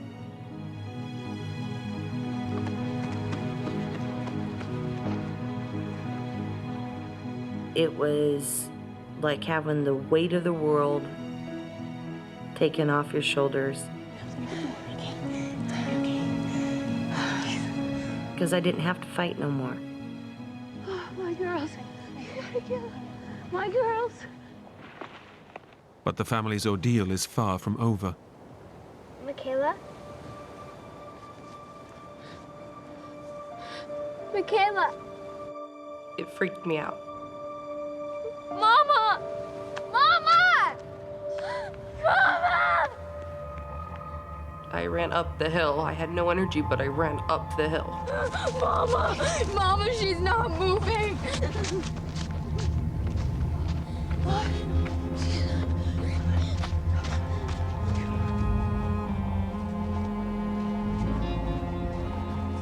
I thought, well, in the midst of trying to find somebody to help us,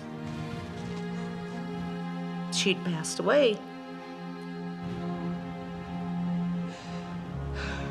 You go from so excited, we're saved, and then thinking, I didn't do it in time.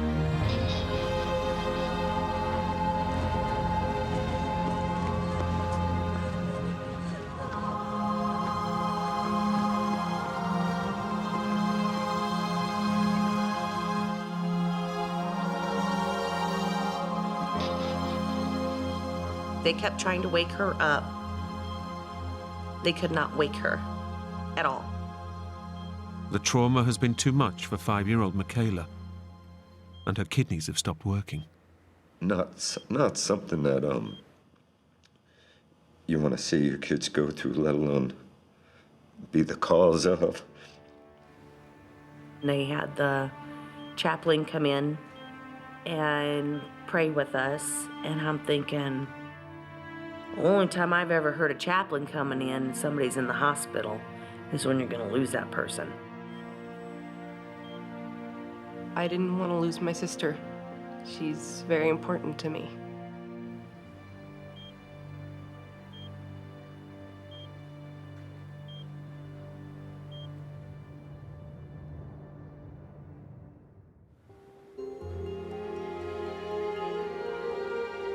I woke up and I looked down at my arm and I had an IV in my arm.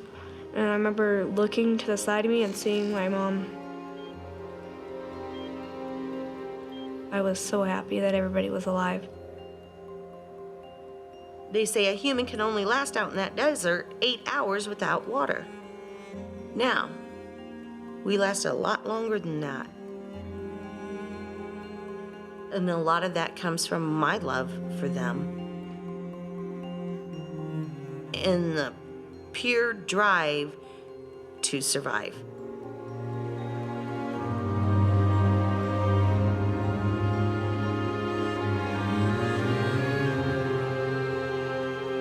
Michaela left hospital after a week and made a full recovery.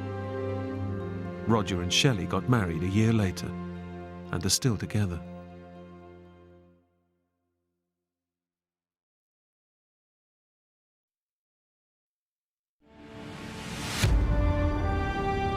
On Mount Everest, a climber slips into unconsciousness at 28,000 feet. I was on the edge of death.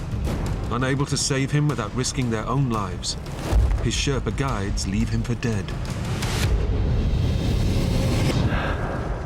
But he's still alive.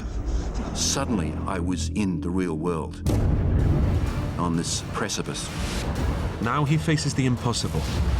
To survive a freezing night alone, without shelter or oxygen, on the world's highest mountain. It was so cold. There was a wind swirling around like a hurricane. I thought, well, this is when I'm actually going to die.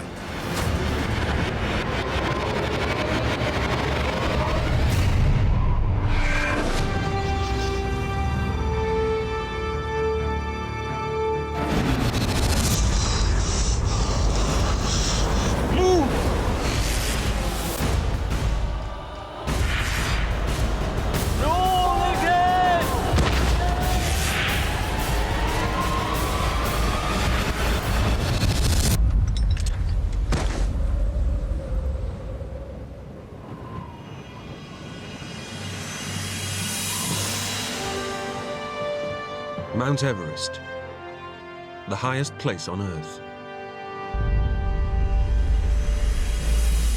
It's the holy grail for mountaineers and a lifelong obsession for Australian climber Lincoln Hall. My fascination with Everest began in the 1980s. I became so obsessed with climbing that I just kept going as far with it as I could. And that took me to Everest.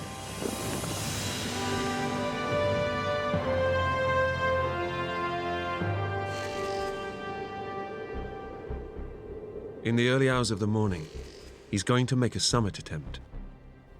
But it won't be his first.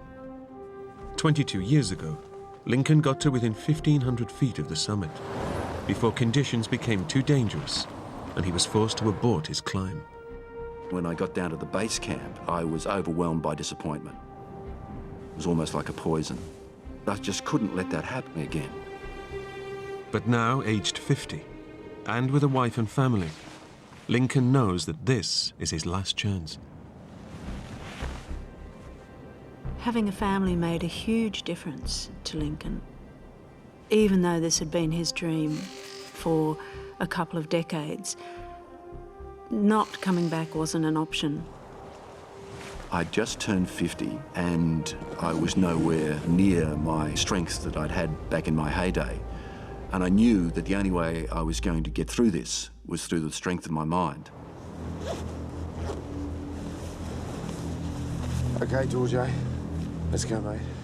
It's close to midnight, and Lincoln prepares to leave the pre-summit camp with his Sherpa guides. In front of them lie 1,800 vertical feet and an arduous 9-hour high-altitude climb. I had a feeling that I was attempting the impossible. And Lincoln knows that this year alone, 10 climbers have died trying to reach the summit.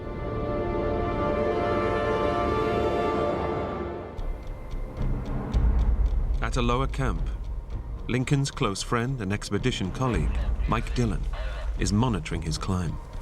Lincoln and I had been friends for many years. She was one of the best climbers in Australia and a great friend. Lincoln's left camp, Mike. Over. We were expecting to hear, hopefully, good news.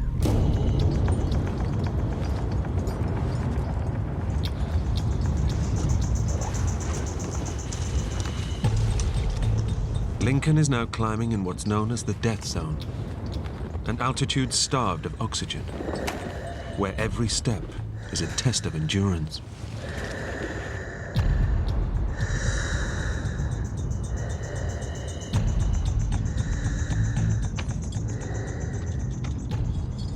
Then the ambition starts to come in, and the excitement starts to come in, and the energy comes in, because this was my big chance.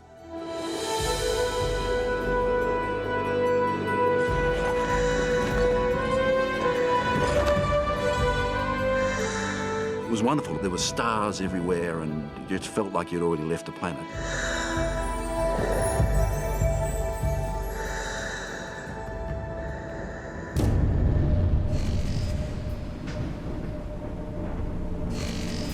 As dawn breaks, he reaches what's known to climbers as the second step, the biggest obstacle between Lincoln and his dream. It was just all that joy of the technical part of climbing combined with the world's greatest mountain.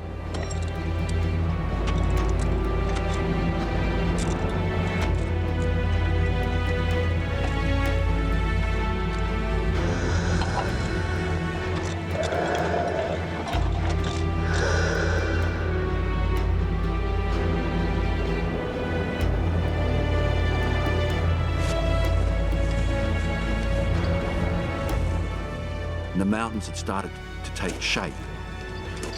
We could see the ghostly shape of the summit pyramid.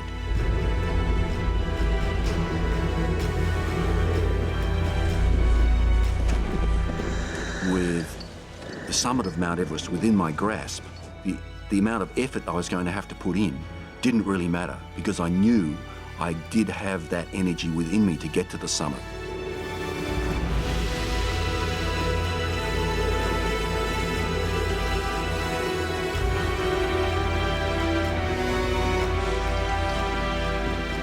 Those last steps were really difficult, but I knew I would get there.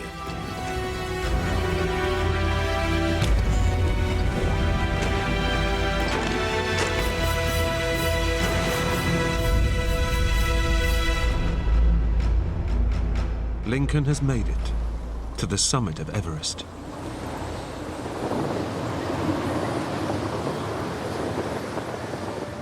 He's on top of the world. I could just feel this glow of excitement and of joy.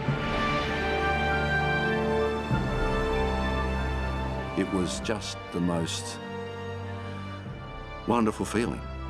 It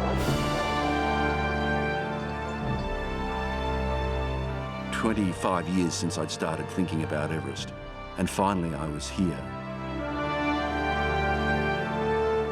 And just the immensity of the view, the distance that you could see, the curvature of the earth. It was just beautiful.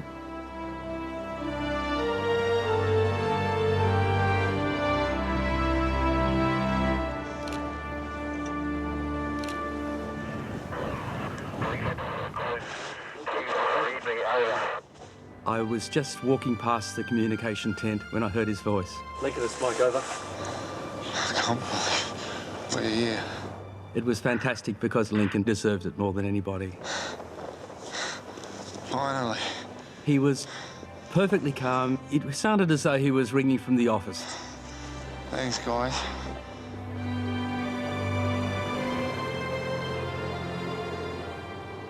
Just remember, though, you're only halfway there, okay? We'll celebrate when you get back, over. Somebody has to remind you that although it's a beautiful view, get down is the crucial thing, and get down quickly. When you get to the summit, you're only halfway there.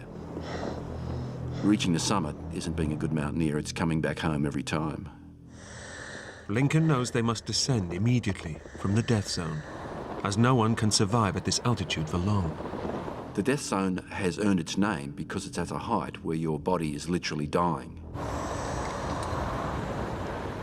With the shortage of oxygen, it's very easy to let a little error slip past you, and that can lead to death. Lincoln and his guides now face a grueling 3-hour descent to get back to the pre-summit camp. That extra energy that you had from achieving your ambition, suddenly you don't have that ambition and you're just filled with tiredness.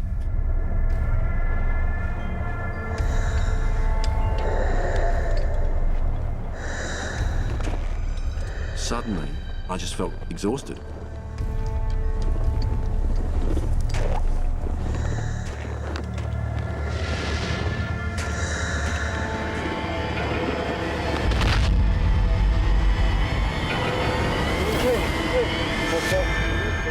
Then I became overwhelmed with lethargy.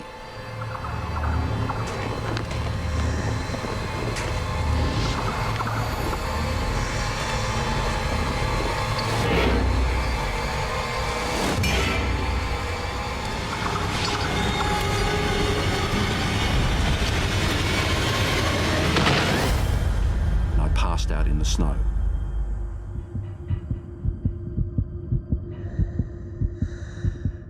Suffering from a severe form of altitude sickness, oxygen starvation is causing blood vessels to leak fluid into Lincoln's brain. I couldn't live in this oxygen-starved environment for very long at all. If he doesn't get up and get down the mountain fast, he'll die.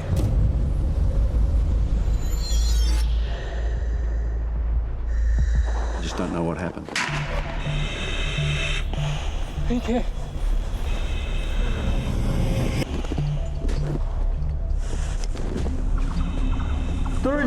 To base camp.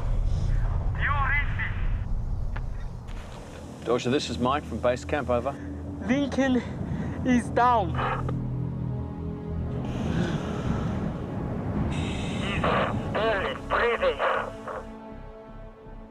At base camp, Lincoln's friend Mike Dillon knows this is desperate news. Lincoln is suffering from severe altitude sickness, or cerebral edema. We started to be very worried because when you get cerebral edema at that height, it's very unlikely that you'll live. Pressure is being put onto your brain. There's nowhere for that pressure to go, so it makes you go delirious and you die. Is he talking? Is he making any sense? Over. Negative. Cerebral edema can kill people instantly, but we knew that sometimes it can take a little while. Close to the summit of Mount Everest, it's impossible to bring Lincoln down. No one has the physical strength to carry anyone down from that height. Lincoln. Helicopters can rescue you from ships, from being lost in the bush. You can be rescued from the water, but you can't be rescued from the summit of Mount Everest. Over decades, more than 200 people have been left for dead near the summit of Everest.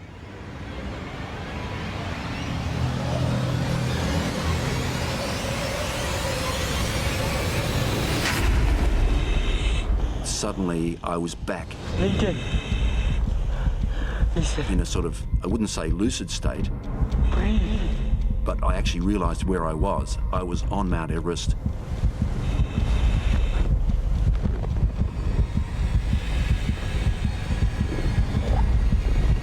He's getting up now. He's getting up.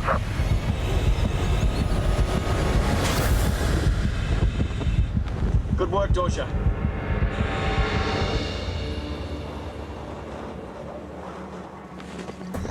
I was lucid enough to realize that I really had to get down as quickly as I could. But the fluid causing pressure on his brain is now leading to a dangerous loss of physical control. I was going incredibly slowly. I could hardly walk. I was just so weak. Everything was difficult. I would tell my legs to move and they wouldn't. And I'd force them to move and I'd take the other leg and do the same thing.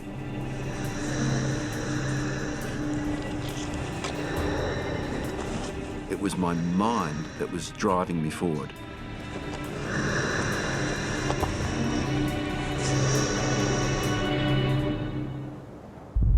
Somehow, Lincoln manages to make it back to the second step. But this means rappelling down a sheer rock face at 28,000 feet above sea level. That's the dangerous place. It's a make or break it point, and often it's a place where people die. And Lincoln's mental state is getting worse. I was in a trance. I was just incredibly confused. Another Sherpa is at the second step. And I wondered what he was doing there. A climber that he was guiding to the summit has died just below them. Already confused, the news pushes Lincoln over the edge. It was such a shock that I fell to pieces.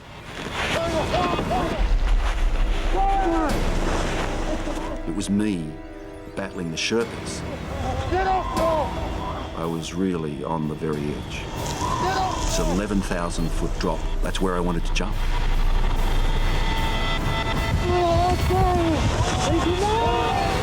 I was trying to jump off the face. I had gone delirious.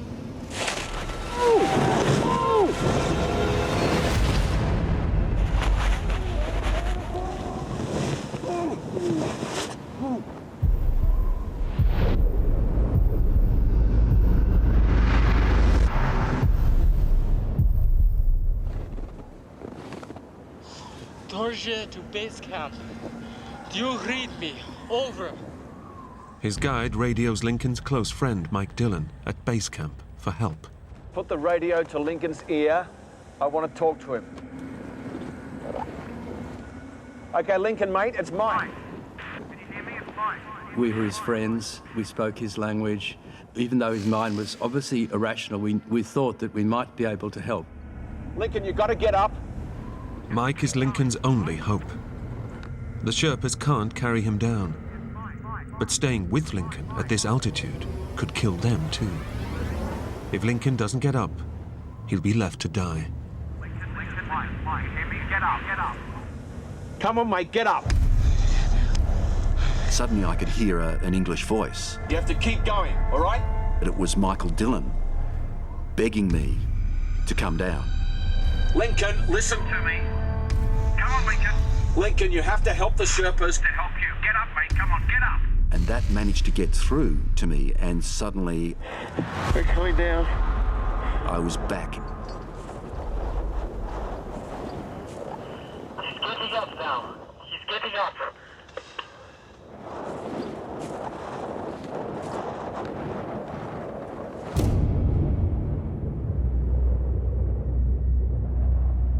But now Lincoln must rappel down the treacherous second step. And this time, he's on his own. And I needed to descend that using a rope, and there was a ladder. I started going down the rope. Lincoln!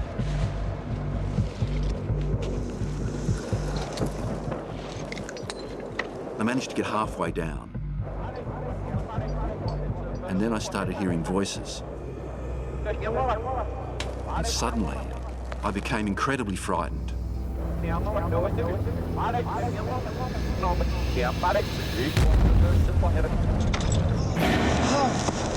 I just panicked.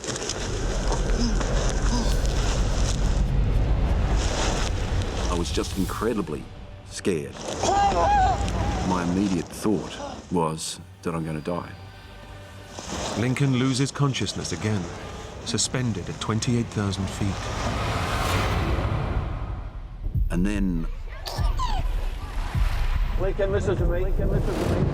Your mind is not. Hey, Dylan. Happy birthday, mate. I was hallucinating. Change your way. Change your way.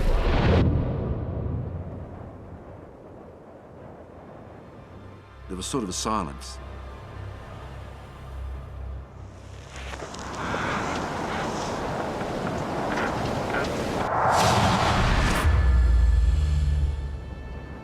But suddenly, everything was wonderful. This amazing view. I forgot about everything else. I just started to feel this joy at this wonderful mountain scene with the warm colours of late afternoon on the snow.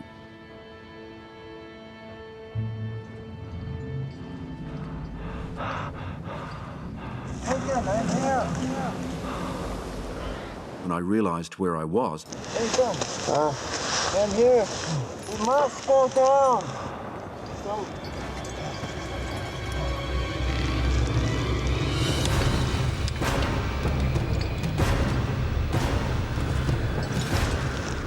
pulsing with adrenaline, I rappelled down.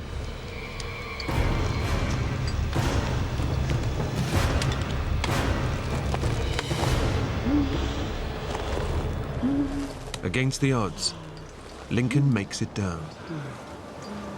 And I just felt incredibly relieved.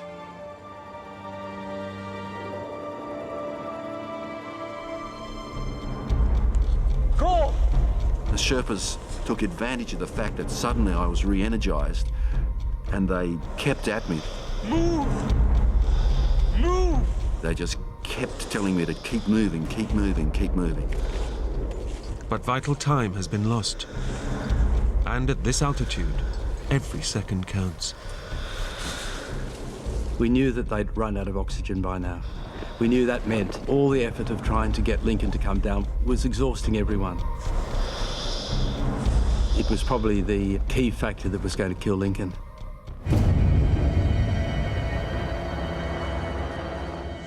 As the Sherpas desperately try to push Lincoln on, disaster strikes again. I collapsed in exhaustion. I just had no energy. And I was able to move no further. I was actually felt quite pleased to lie there. Lincoln, keep breathing. Breathe.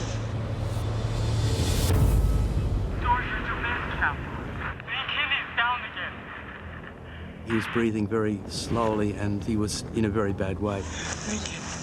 He's lost all heart and hope, they put it like that. I remember thinking, he's a goner. Lincoln! Lincoln! The Sherpas put their finger into Lincoln's eye and he didn't respond at all, so he was in a comatose state. We knew that Lincoln wouldn't live because if you've got cerebral edema, you've been where that oxygen and you're that high on Everest, no one has survived. To be realistic,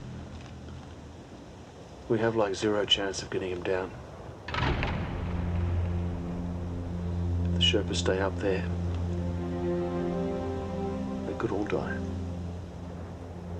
The Sherpas had put in superhuman efforts, but we had to realise that there was some point where someone would have to make the decision that to save their lives, we would have to tell them to leave Lincoln and head down themselves.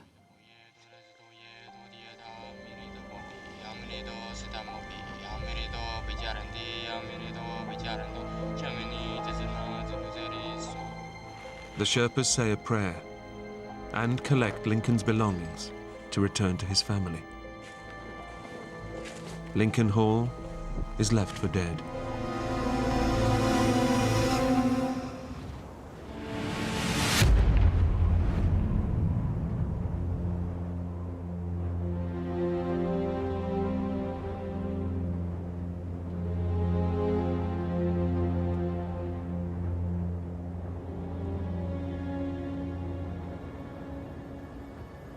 Back at base camp, Mike Dillon has just received the news. His close friend is dead. We were in shock. We didn't quite know what to do next. But we did know we had to tell Lincoln's wife, Barbara.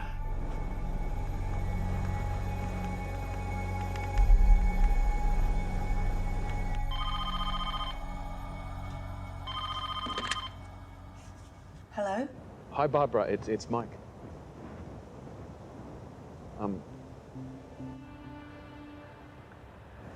Look, I've got some bad news. Lincoln passed away about 20 minutes ago. I just felt an incredible hollowness, as though really part of me had died as well. So sorry. I just felt just numb.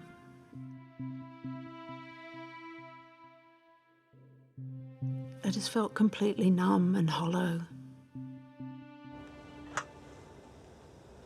When it finally reached its ultimate conclusion that he's dead, then it's still a dreadful shock.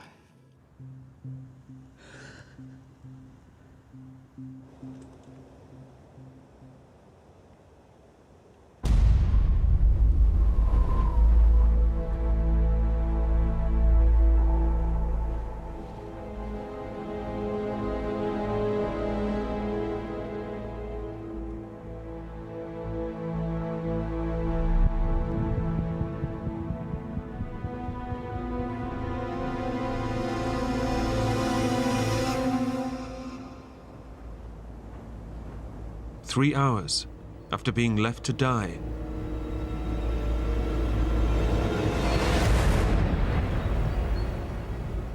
Lincoln emerges from his comatose state. I felt completely disoriented. I was exhausted, dehydrated. I'd been left for dead, and I was still there. I was still alive.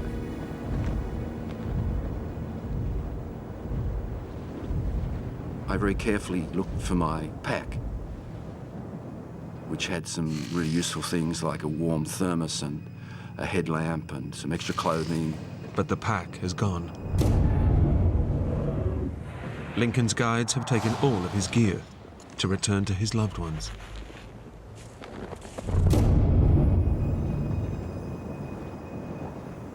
My immediate thought was that I'm going to die. Having been left for dead with no shelter and no oxygen, how could I possibly survive up here?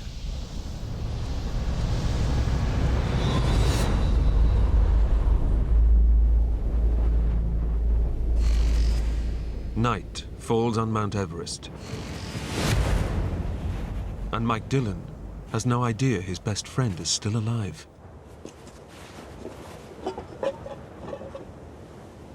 I had to go to Lincoln's tent and pack up all his belongings, report to the authorities that he died.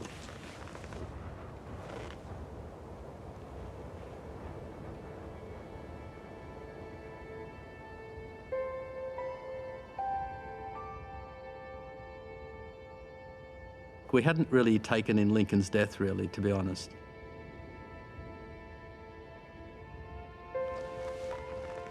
Your brain can't process this kind of information.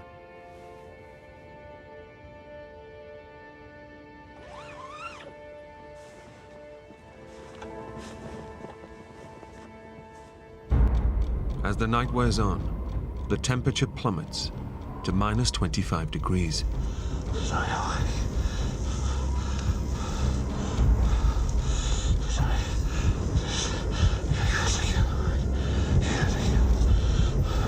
It was so cold. There was a wind swirling around like a hurricane. Exposed near the summit, Lincoln is now at serious risk of hypothermia.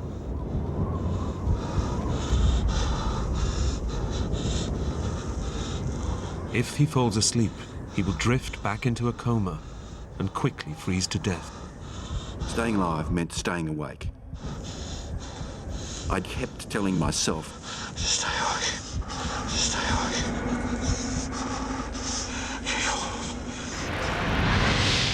My mind was ready just to drift off into nothingness, into the warmth of imminent hypothermia. But I just couldn't let that happen. So I rocked my body in a sort of circular motion. As the hours go by and the temperature drops further, Lincoln doubts he'll make it through the night. My family's back home, and there's this aura of death.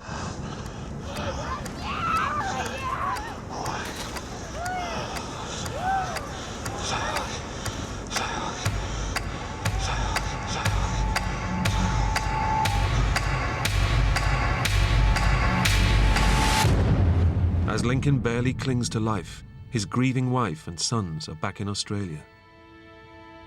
Eventually, I fell asleep and I had a dream that I could see Lincoln walking towards me very, very clearly. And he was smiling. And it was such a lovely vision. I just woke up full of joy that he was coming back. And then the awful truth hit me. I just felt incredibly cold and numb. And I could hear, especially our oldest son, crying himself to sleep.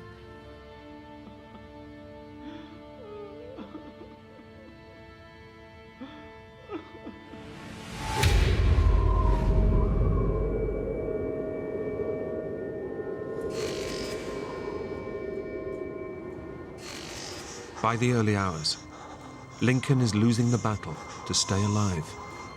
I was so cold. I couldn't feel a thing. And then I realised, with horror, what I wasn't feeling.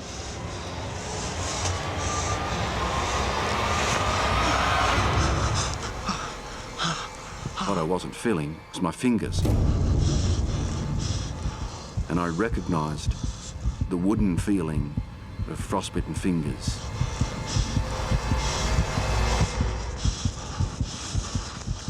My fingers were frozen solid. But frostbite is not the only sign that hypothermia has now taken a deadly hold. I felt too hot, and I began undressing. Feeling too hot is a symptom of advanced hypothermia and a sign that Lincoln is close to death. It was the beginning of the end.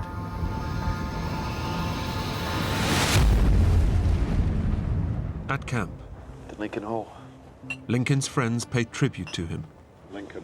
Hundreds of people have died on Everest, but we thought it was never going to happen to Lincoln.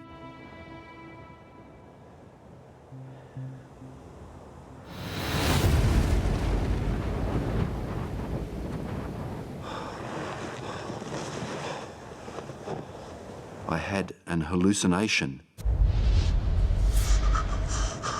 where I was wearing a really warm and comforting cloak. But that cloak was the warmth and the welcoming of my imminent death.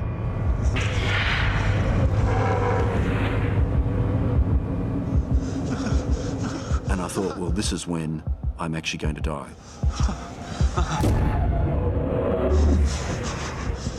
And then I had horrible, horrible recognition of the fact that I would not ever see my family again.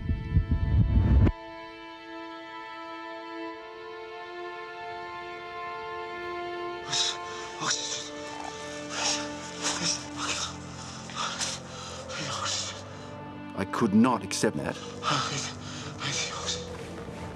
Because if I died, my family would be destroyed.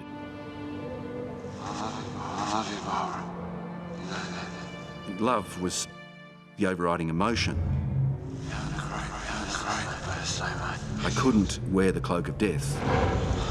I had to find a way out. I had to come back to my family.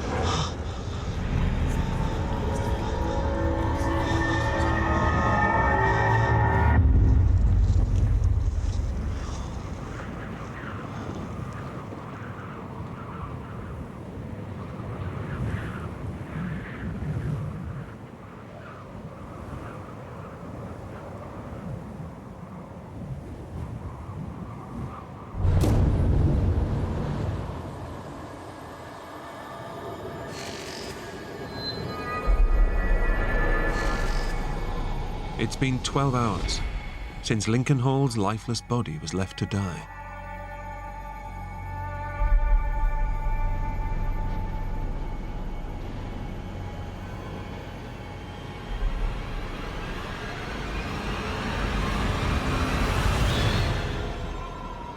Incredibly, he's still alive.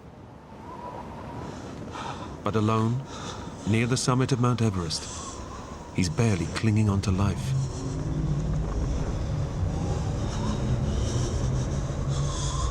The earth was beneath my feet, and I thought, that can't be right. That can't possibly be right. This huge mountain can't be moving. Therefore, I must be on a boat.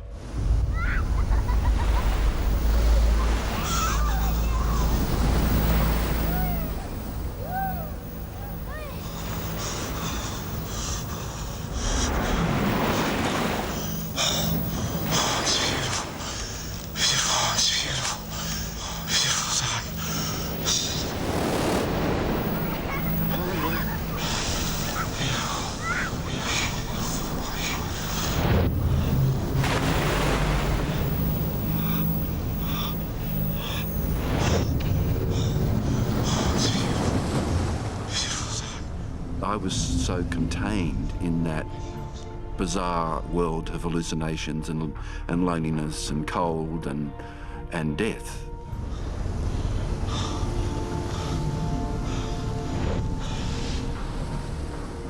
I didn't know where I was.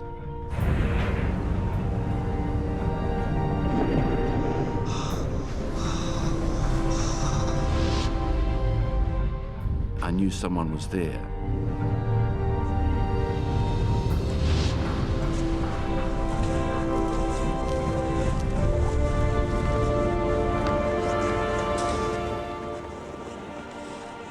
It was all very confusing because I'd been living in a very intense world of being alone and coping with that, and suddenly there were other people who'd come from somewhere. Leading one of the very last climbing parties of the season, Everest guide Dan Mazur has found Lincoln by chance. That was actually the last day that there was anyone else on the mountain. Those four final climbers would have been expecting to step over my dead body.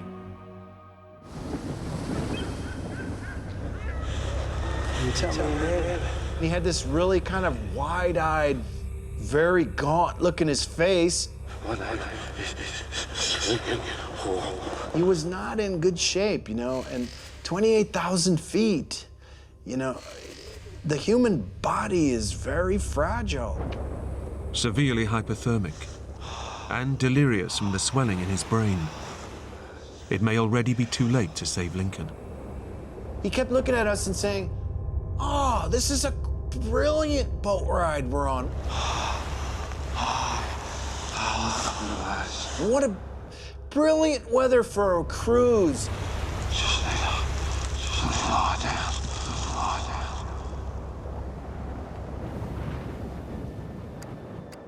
Dan recognizes the deadly symptoms of cerebral edema.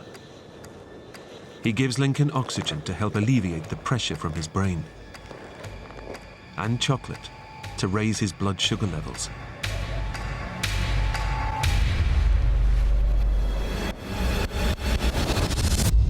Suddenly, I was in the real world. I just didn't remember what happened. Lincoln is pulled back from the brink of death. Stand sir. On 7 Summit. Team. Over. This is 7 Summit, Dan. Go ahead, over. We suddenly heard a guide's voice come on the radio. You have somebody called Lincoln Hall with your team. Lincoln died? He died last night. Over. He's alive. You're kidding me. It was pretty amazing. We were still in a state of shock. We hadn't really taken in Lincoln's death, really, to be honest. And now we had this extra news to take in that Lincoln wasn't dead. A team of Sherpas is quickly mobilized to rescue Lincoln.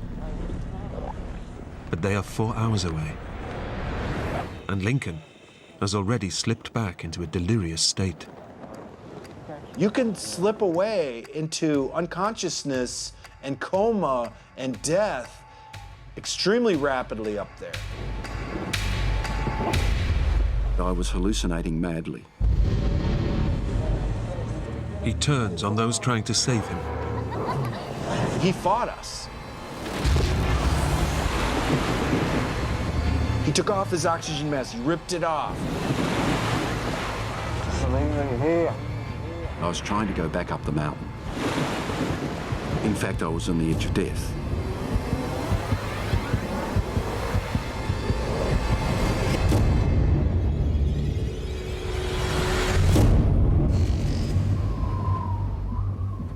Finally, 2 Sherpas arrive from camp to try and bring him down. Already exhausted from a 4-hour ascent, Lincoln's life is now in their hands. The Sherpas had no idea of how fragile I was.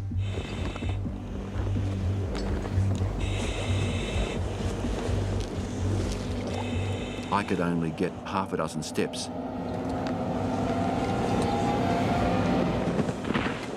Before I had to collapse in the snow. The Sherpas must now get Lincoln down 7,000 feet.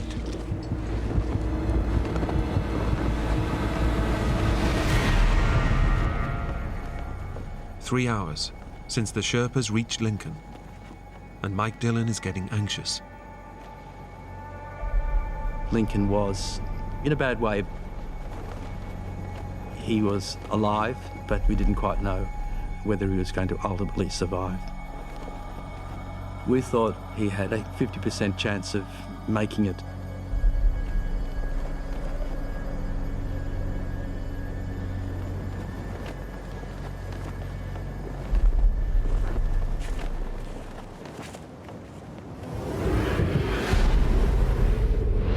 And as another night falls, Lincoln's progress is painfully slow.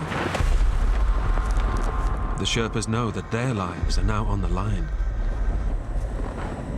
I was saying we have to go more slowly. Move! Go! And they were saying, no, you have to go fast. They push Lincoln hard.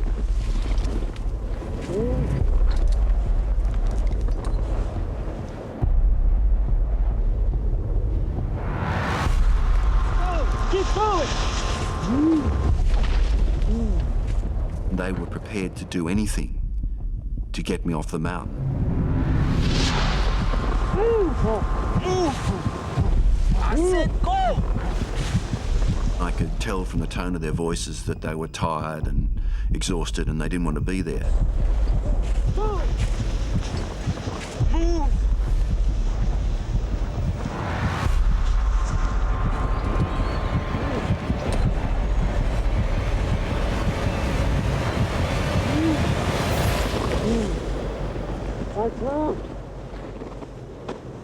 Get up! One of them went to hit me with his ice axe.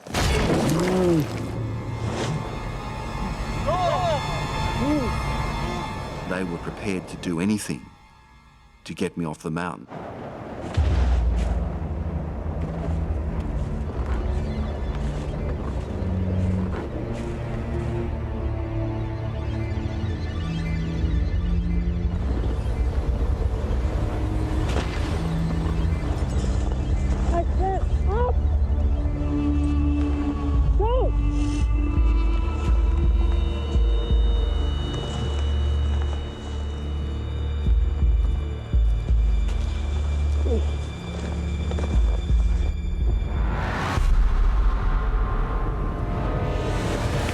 Go! Keep going!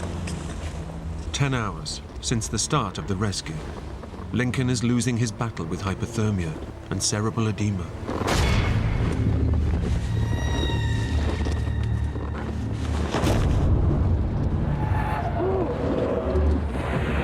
Lincoln finally gives up.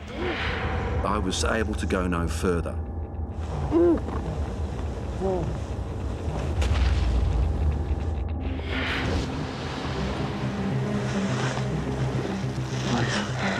Wait. Just wait.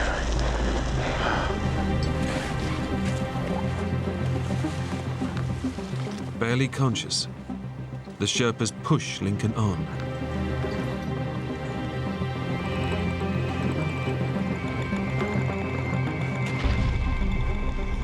The only thing I could do was just to hold on to my commitment to find a way through this. Get up! I just had to be able to keep walking, to stay alive.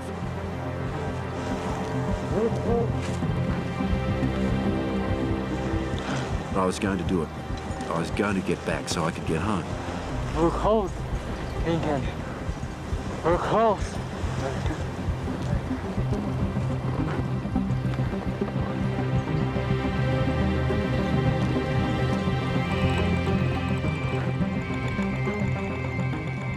I came around a slight crest in the slope.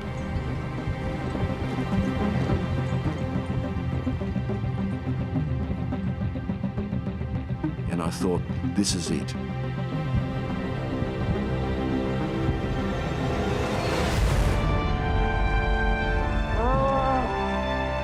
I'm going to survive.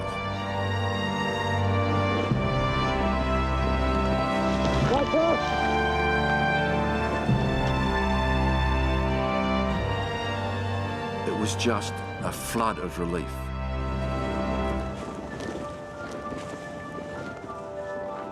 But I didn't have any energy left for jubilation.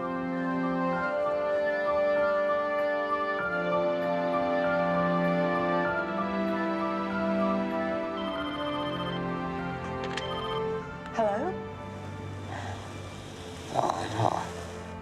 Lincoln? Lincoln's voice was so hoarse, I couldn't believe it was him. It's okay. She knew it was me. And that was just the most wonderful moment. It's okay, baby. I'm okay, I'm fine.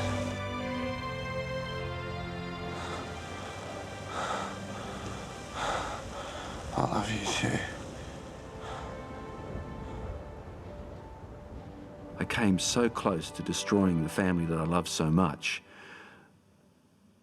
that I vowed that I would never let anything like this ever happen again. At great personal risk, the Sherpas saved Lincoln's life. I really wanted them to know that they'd saved my life and that I would be forever grateful.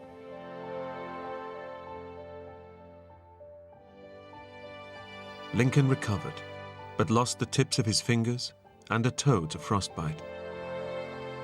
He still rock climbs, but has no plans to attempt any more major peaks. Doctors have yet to understand how he survived so long, with so little oxygen and without shelter, in Everest's death zone.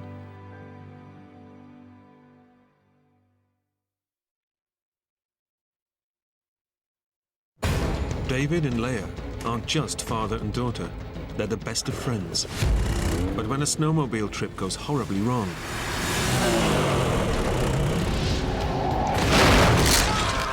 11-year-old Leah finds herself having to do things she never imagined, just to keep them alive. I knew that I need to find help. I need to send someone to my father, you know, he's hurt. Miles from civilization, she'll have to brave wild animals and sub-zero temperatures to find help for her father before it's too late. I felt guilty because I brought her there, and I don't even know if we're gonna make it through that night.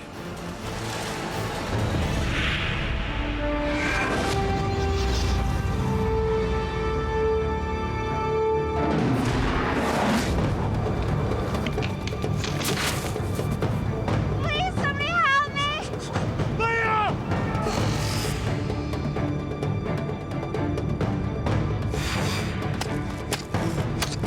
Can you feel your feet? No.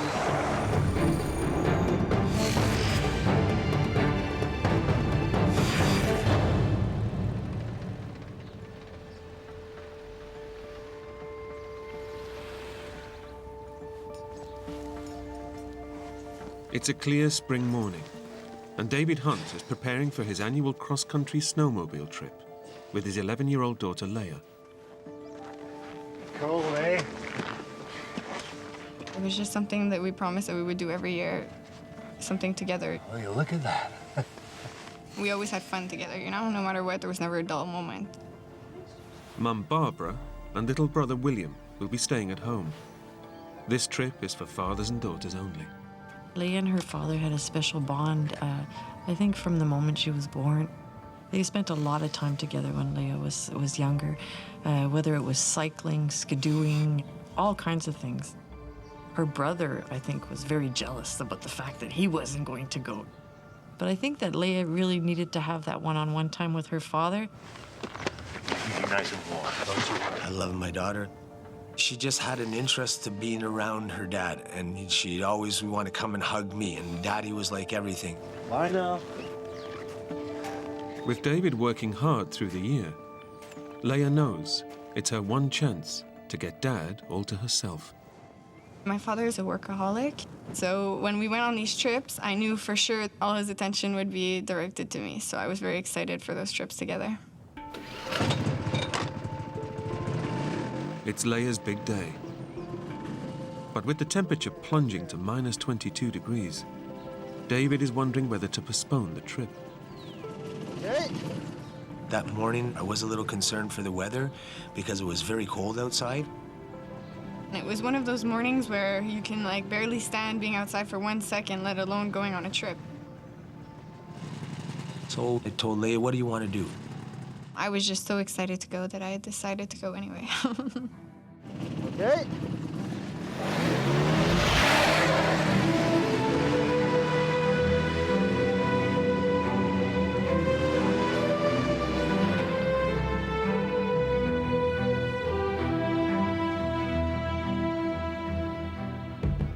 I really like snowmobiling, just the fact of having nothing on your mind. You're totally away from everybody, you're away from work.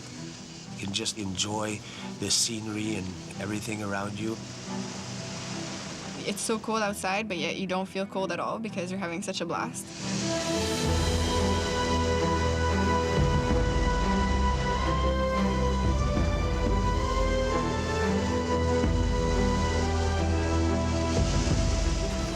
Leah and David are traveling on specially designated snowmobile trails. 30,000 kilometers of frozen freeways, crisscrossing the wilderness. Meticulously maintained by an army of grooming vehicles. The trails offer a thrilling alternative to taking the car between cities. That morning, we were heading in the direction of my cottage in Mont-Laurier. It's about 700 kilometers away. The journey will take 3 days, and they're traveling light, with just a small bag of clothes for the hotels they'll be staying at along the way. Tonight, they're aiming for the small town of Saint-Jérôme. I was concerned because it was around 2:30 in the afternoon, and darkness does come in around 4:35 in the wintertime. Figured around 4:30 we should be at Saint-Jérôme. David has recently purchased a state-of-the-art, 2-seater Grand Tourer snowmobile, capable of 220 kilometers an hour.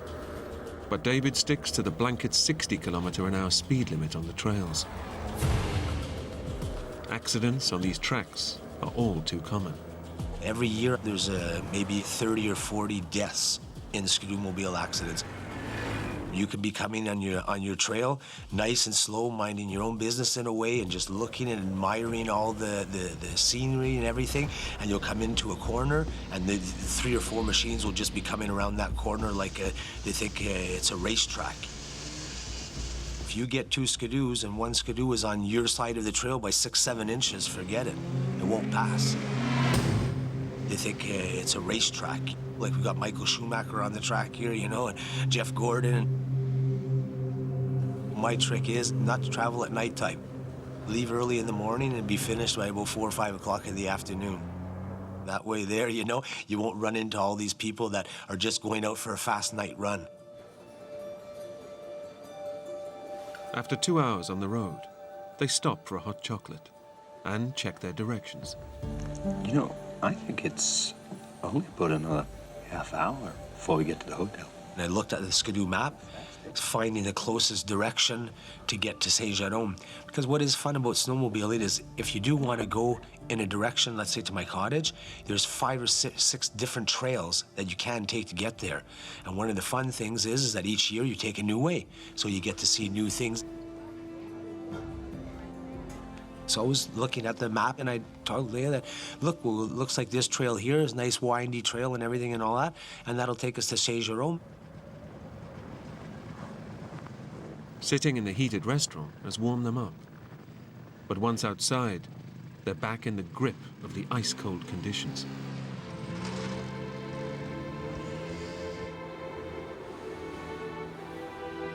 The temperature, which hasn't crept above -20 Celsius all day, is now beginning to fall. It was very, very icy and very, very cold. The wind would blow us. It was incredibly, incredibly cold. But right now, David isn't worried about the drop in temperature. I had no concerns on us being very, very cold. The only thing that could go wrong is that if we broke down, but then I figured we'd be able to walk. I had bought brand new suits for me and Leia, so I figured you got the best of equipment, the best for warmth, you got it all, you know, so you might get cold a bit, you're not gonna freeze, you know what I mean? And to get cold a bit, well, that's we don't mind, you know what I mean? It's wintertime, we live in Quebec, you know, you're supposed to get rosy cheeks, you're supposed to get a bit cold. Leia is already dreaming about her favorite part of their trips, diving into a heated hotel swimming pool. That was my passion. I loved being in pools. And so the idea of having a heated pool was always very exciting for me.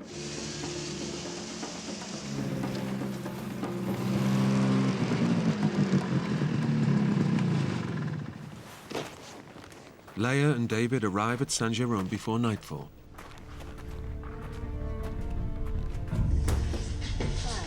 Hi there. You have vacancies? Yes, we do. Excellent. And do you have a pool? Unfortunately, we don't have a pool. When we entered the hotel, we noticed that they didn't have a pool. And I looked forward to going into their heated pool so much that I convinced my father to go on for another hour until we reached the next hotel where they had a pool. Like any doting father, Thank you. David can't say no to his daughter. So I looked at the map and I said, well, we're about an hour and a half away. So I figured, okay, Leia, no problem at all, then let's continue. We got about another hour and a half to go.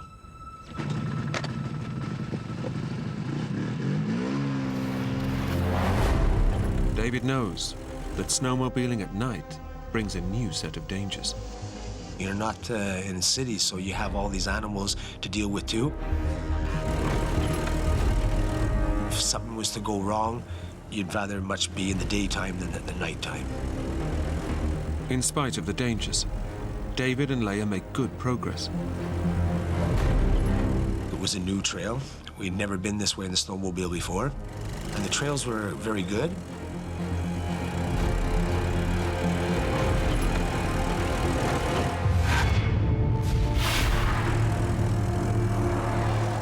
But 30 minutes later, the trail Leia and David are on starts to change. High winds have blown snow in drifts across the track, and the grooming vehicle that should have cleared it has broken down. The visibility of the trail was very, very bad. You really had to be cautious. David has to stay focused. Hidden dangers lie beneath the snow.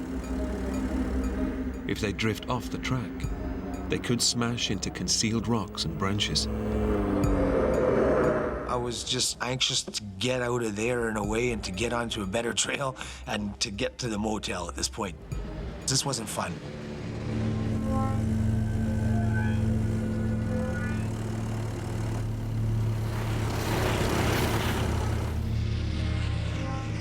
With the light fading and the trail fast vanishing, David considers his options.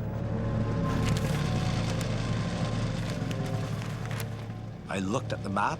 I saw that if we had to turn around where we were to go to another trail, this would take us 2 hours out of our way and that we would never be able to make it to that motel before 8, 9 o'clock at night. David faces a major dilemma. Lose time turning back for better trails, or carry on through heavy, ungroomed snow. So I figured, well, if the trail's no good, we'll just go slow. At least it's good to save us time.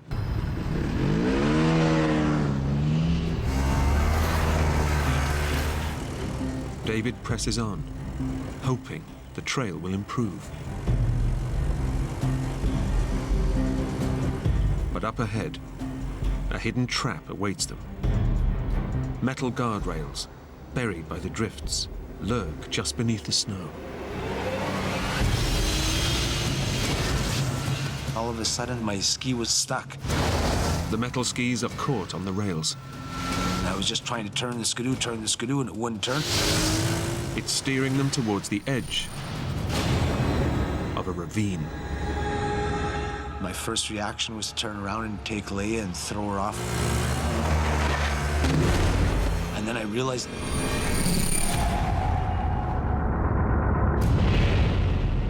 oh my God. That's when I realized that this is gonna really hurt.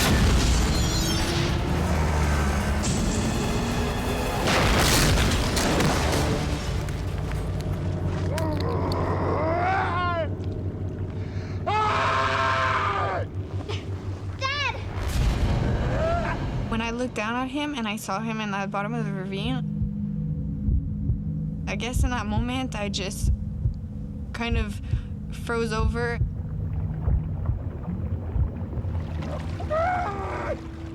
David's snowmobile has crashed into a freezing cold stream, crushing his leg and pinning it beneath the water. I was very panicky. I was very scared. Dad! Just get out, please! What's wrong? Using brute force and every last drop of adrenaline, David has to drag his legs free from underneath the machine.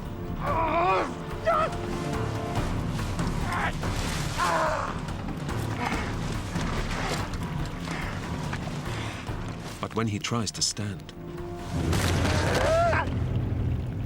When he got up, I figured everything was fine, like we were going to walk out of it, until he fell. I realized that there was something very severely wrong with my knee. When David crash-landed in the bottom of the ravine, it wasn't just the ice that shattered. Pinned underneath 270 kilos of falling metal, David's knee took the full force of the impact and is now smashed into 15 fragments of broken bone. The slightest movement causes these jagged shards to grind against the surrounding tissue. It felt like somebody taking a hammer and smashing your knee right against concrete. Leia! Throbbing pain I've never experienced before in all my life. Dad! Dad, please! Just get up! David needs to get out of the ravine and back to a hospital fast. But with a shattered knee, he can't move. I couldn't just get up, man, and get out of there. Dad! What's wrong? David is now relying on his 11-year-old daughter to get him out. Dad, I'm coming down. But with the wind and snow suddenly picking up, it won't be easy. My father has always been there for me. Take care. Now it's my turn to show that I can help him.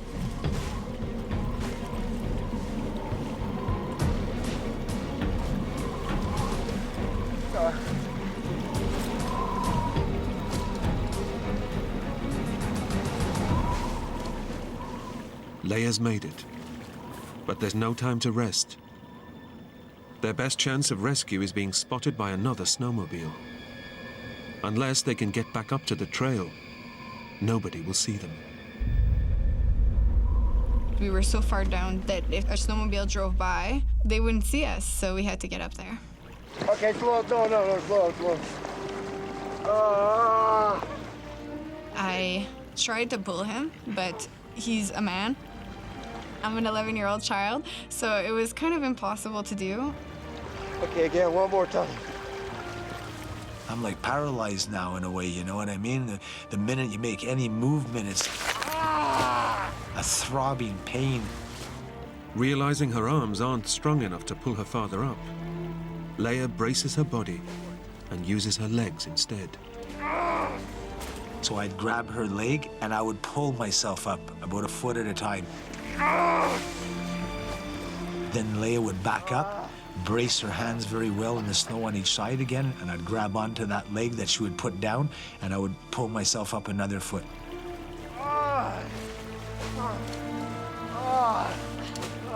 I tried to pull him, and every time he would slip and fall back down.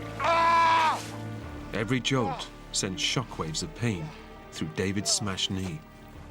I wanted to quit a lot of times, you know. I figured I ain't gonna make it to the top. You know, I can't get up there. Come on, Dad. Okay. But Leia didn't want to give up. I was so determined at that moment. It was like another me that kicked in.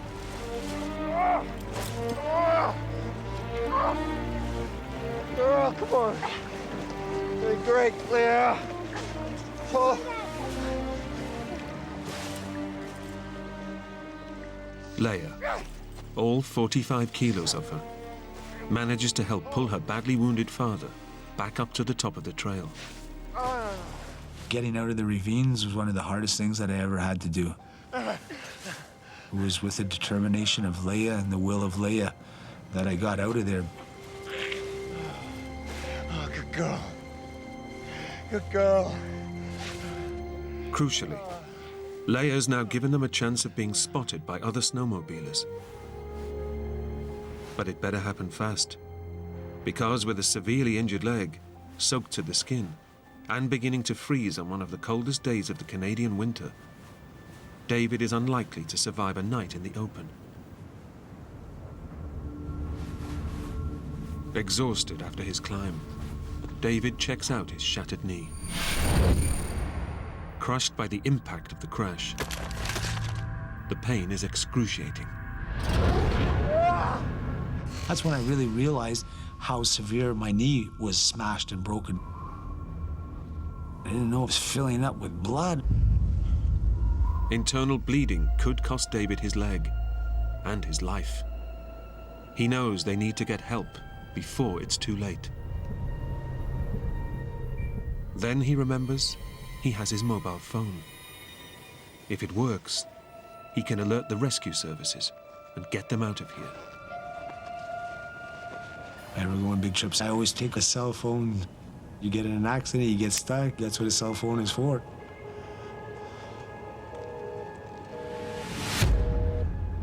There's no reception, no signal.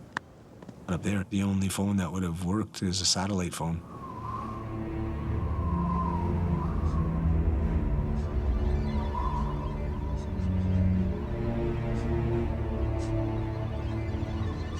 David and Leia are all alone. The temperature is dropping. They're 11 kilometers from the next town. And with nighttime fast approaching, it's unlikely any other snowmobiles will pass by.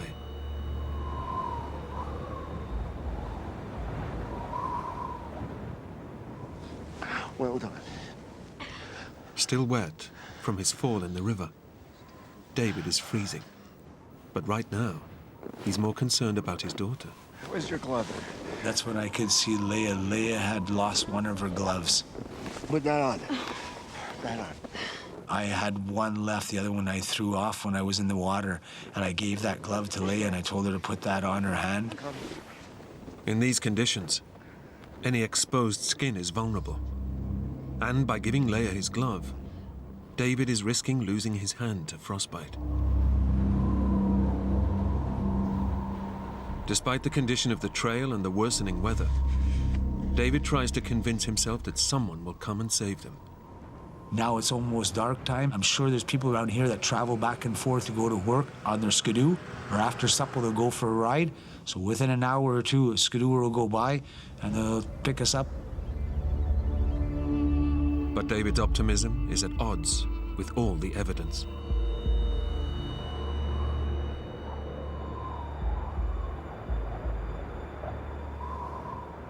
I was thinking, man, it's getting colder and colder and colder.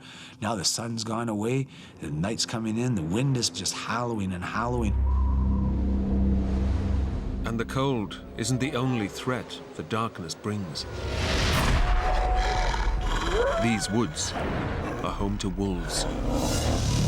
Beasts more than capable of killing an injured adult and a small girl. The wolves were making noise, they were howling, the wind is howling. I'm thinking, this is not just a snowmobile accident. I'm gonna get eaten by a bunch of wolves. Leia is cold and terrified. With his smashed knee, David can't lead her to safety. But he might be able to keep them warm and safe from predators. Listen, Leia. Look. Okay. We're gonna make a fire. Leia said we'll all get some dead branches. I figured we'll have a bit of light, people will see us, and we'll have a fire to stay warm. You got some? I'll go back and get some more. I would bring him branches and he would create a fire using our map. Hoping they'll be rescued soon, David burns the one thing that could help them navigate their way out of the forest.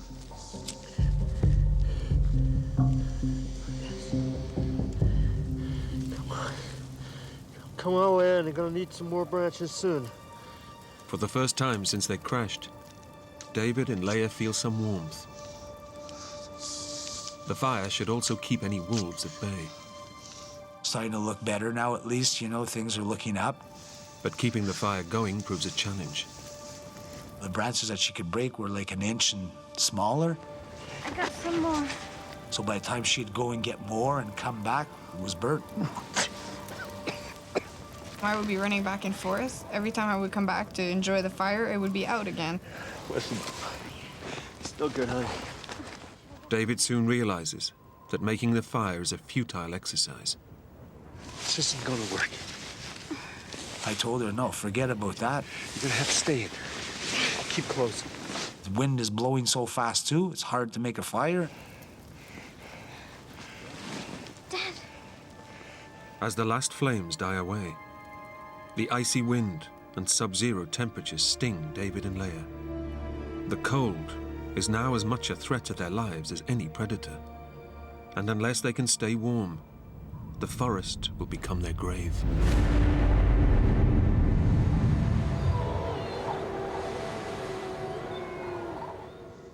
David thinks of one last option. What I want you to do is to go back down to the snowmobile. Real slowly. My father suggested that I empty one of our nap packs that we had and take a few sweaters and a few blankets and whatsoever to be able to put on our hands and our feet. The problem is that the snowmobile is half submerged in the creek. If Leia falls in trying to get to the bags, the icy water could send her into cold shock. And with David unable to move, he won't be able to help her. But it's a risk they have to take. Good girl. Go nice and slow.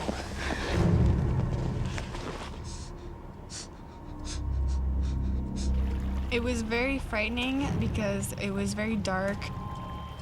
I went down the slope that I had made to the snowmobile.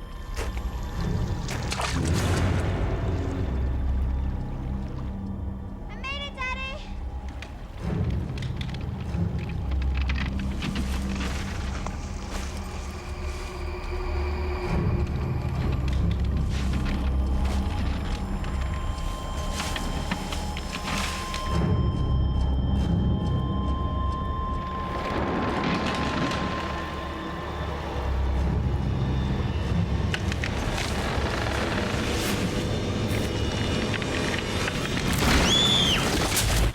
Yeah.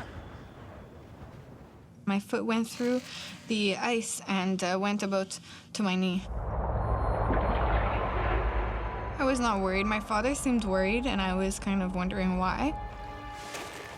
Unable to reach the bag, Leia decides to head straight back to her father, leaving behind the clothes that could have kept them warm. Good girl. As they huddle for warmth, Leia doesn't tell her father that her boots are filled with ice water from the stream. My feet were freezing at that point. Really, really, really cold. Unless warmed up, her feet are at major risk of frostbite. But it's her dad she's most concerned about. His face looked so pale and he was dripping sweat. It worried me to see my father looking like that. It worried me a lot. Despite the freezing cold, David is boiling up. The pain of his smashed knee is raising his blood pressure and causing his body to sweat. If that moisture freezes inside his suit, he'll become a prime candidate for hypothermia. As his temperature drops, so will his heart rate, and eventually, he'll fall into unconsciousness. He needs to be taken to a hospital immediately, but stuck in the middle of nowhere, it's not looking likely. Nobody was coming. You know, it didn't look good at all. I don't want my daughter beside me if I'm gonna freeze and die.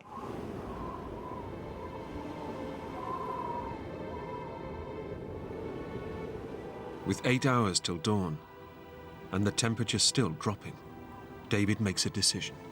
You're gonna have to go and get help, okay? When my father told me to leave to go find help, I was incredibly shocked. I didn't know what to do at that moment. You're right here.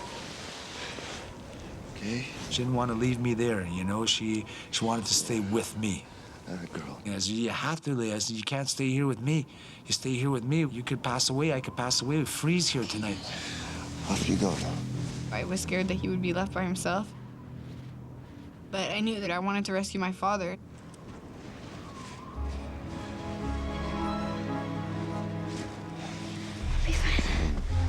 Leia sets out alone, determined to find help and save her father. So she got up and she started walking.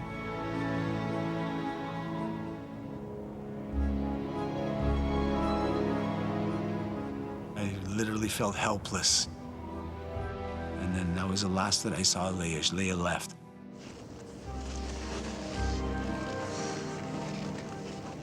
As soon as I left him, the fear kicked in. I realized that I was all by myself now.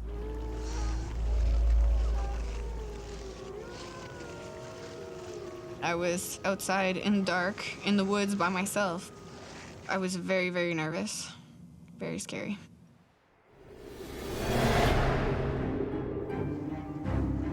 Limping, after her earlier fall through the ice, Leia heads deeper into the forest. My father told me to not get off of the path. After burning their map to light a fire, she has no way of knowing if she's going in the right direction. I noticed a sign that said, "Beware of animals." I was very, very scared when I saw that sign. As soon as you go into an area where it's all bushed, you can't see anything. All I could hear was these wolves howling, branches breaking, and, you know, things moving. All these things really, really were frightening me.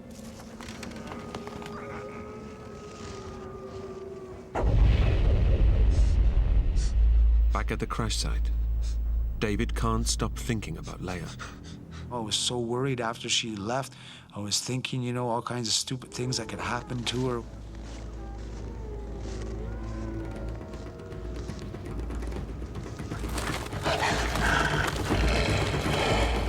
He's right to be afraid. I could hear a bunch of wolves. At that moment, I was petrified.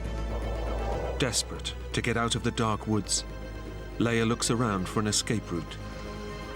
I saw a path that led to a lake.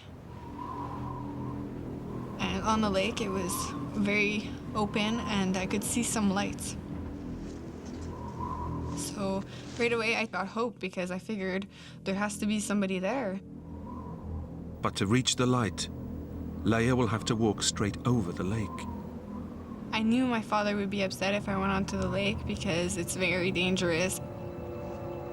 Tons of things could happen.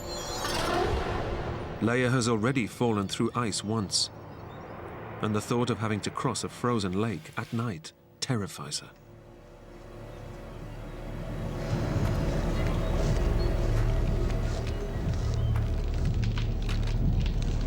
What if the ice breaks? I kept going anyway, just trying not to think of it.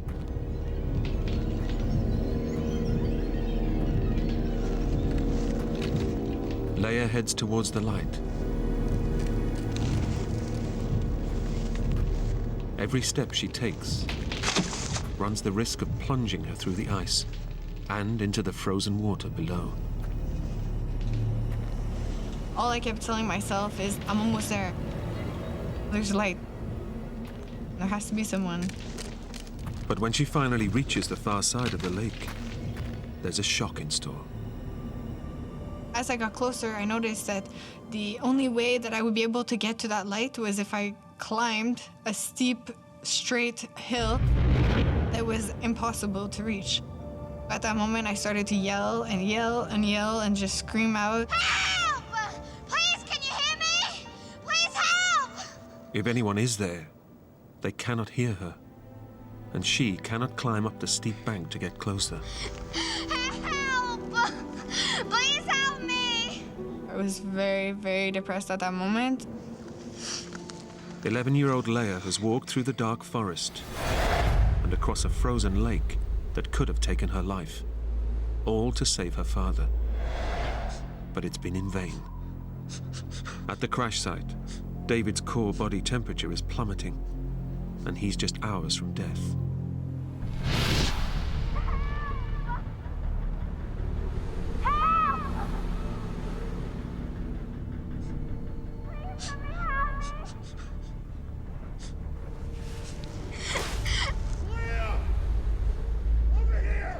Finally, I heard a voice, so I started to yell back. Leia! Leia! It was my father's voice. Leia heads in the direction his shouts are coming from. Daddy! It's been 3 hours since David last saw his daughter, and hearing her voice breathes new life into him. When I heard Leia calling out my name, it was like a sigh of relief that I knew that she was still alive. Daddy! I'm here!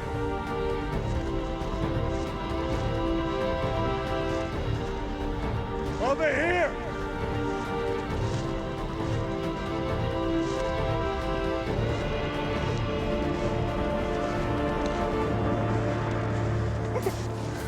It's okay. It's okay. Despite all her efforts, Leia and David are back to square one. I was happy to hear her, and I was happy to see her again. But on the other hand, I was very unhappy that she didn't make it and that she wasn't already a nice warm place and everything else, that she would have to stay here now with me in the freezing cold weather. It's okay. We're gonna be okay. Leia can see that her father's condition has worsened. He didn't look well, he really didn't. He was trying to hide it. It was very much worrying me a lot. Body sweat, caused by the pain of his knee injury, is freezing against David's skin. And with the wind chill dropping the temperature to minus 27 Celsius, his heart rate is slowly falling. Back at home, David's wife Barbara is worried. She's been expecting a call from them since lunchtime. Come 9 o'clock that night and they still hadn't called, I had this really bad feeling in my stomach that something was not right. So I telephoned the police, and the police said there wasn't anything they could do until they'd been missing for 24 hours. Okay, thank you. I was just totally devastated. At the crash site, David has given up any hope of rescue. I didn't think there was another skidoo coming. But it was too cold of a night, for one.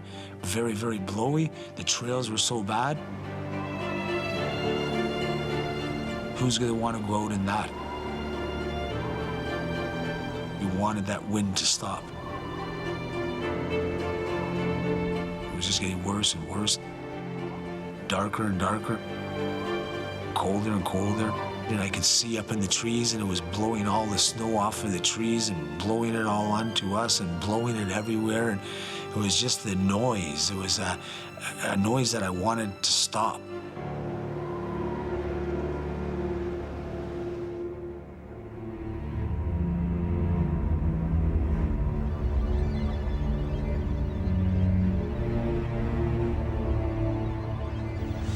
Although badly injured himself, David is more worried about his daughter. She was cold, and I was cuddling her up. She was shivering and shivering and wouldn't stop. I was trying to get her the warm as I could. But one part of Leia's body, which was freezing cold, is now beginning to feel warm. Her feet. My feet weren't cold whatsoever at that moment. They were kind of actually numbed. It's gonna be okay. Her feet are also swelling. Combined with the lack of sensation, it's a sure indicator that Leia is developing acute frostbite. The cold has frozen the fluid in her skin cells, creating ice crystals. These cells have ruptured, causing her feet to swell. Now, the blood supply is not reaching the damaged skin, and the nerves in her toes are slowly dying. Every 15, 20 minutes, I'd just be patting on her side, and I'd see that she'd move. I didn't want to wake her up, but I wanted to make sure she was always alive. David has tried to stay strong for Leia. But now, one thought goes round and round in his head. Has he just led his young daughter to her death? I felt guilty because I brought her there. It was a living nightmare for her. There's no way that Leia deserved this. So if there was anything that I could do for this to turn around and be different, I would do that in a flash. But I can't.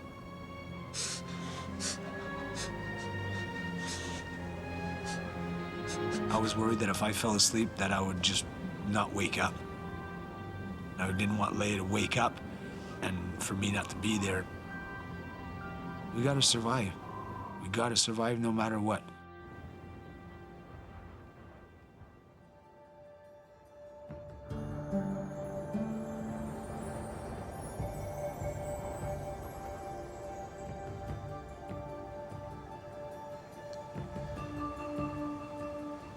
I was very, very relieved that the sun was coming up.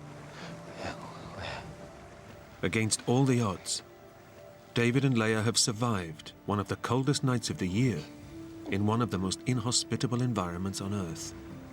We did it and we survived, and I just thank God for watching over us, you know.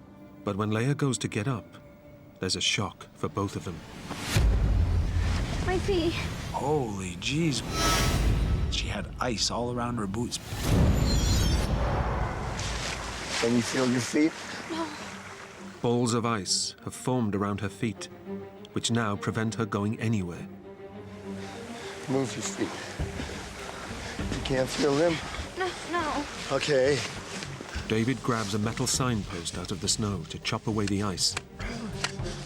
I was holding the wood part of it, and I was chopping with the aluminum part of the sign. As David breaks up the ice, curiously, Leia feels nothing. My feet were so numb, I didn't feel anything whatsoever. All I could feel was him hacking at it. The fact that Leia cannot feel her feet is a very bad sign. The nerve endings in her toes have died. She doesn't know it, but she's in the advanced stages of frostbite. Despite the damage, she can stand.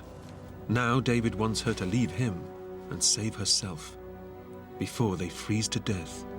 Gotta go back to the trail from last night, okay? It's the only way. It's gonna be okay. Either she leaves now on foot to go to get help, or we die here. I love you, Daddy. I said to Leia, when you're walking, just believe in your heart, Dad is with you. So you walk and you leave and you get to the town, I'll be good.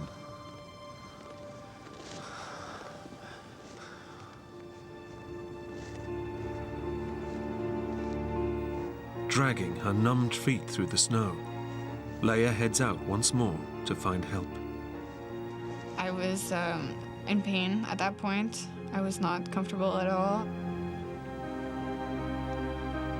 Back at the crash site, David knows that even if Leia finds help, it might not arrive in time to save him. He has to try and walk, or die here in the forest. After Leia left, I figured that I'm gonna go that way too. I'll try and follow her. Come on!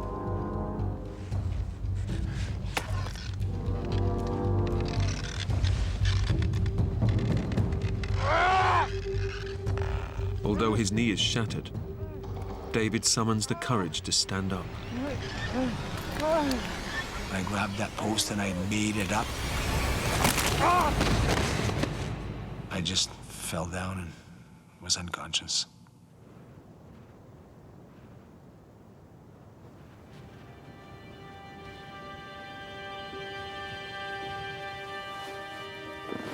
An hour into her walk, Leia spots a derelict building in the snow up ahead. As I went up the hill, I noticed a little lodge. So I walked up to it and I noticed that it was a little cabin or something, maybe for fishing or hunting. I was so disappointed because I wish I would have seen it the night before and I would have been able to drag my father towards it or something so that we could have gone in it, you know? So I was very disappointed at that moment. As Leia pushes on, she starts to worry that she'll never find help. I felt like I was not getting anywhere. When you're in the woods like that, often it all looks a bit the same. Leia doesn't know it, but now every second counts in the race to find help. Her next decision, to go left or right, could seal her father's fate. As I was walking, I reached the point where I had turned off the night before to go into the lake. I remember my father told me it's very important to always stick to your right, he told me.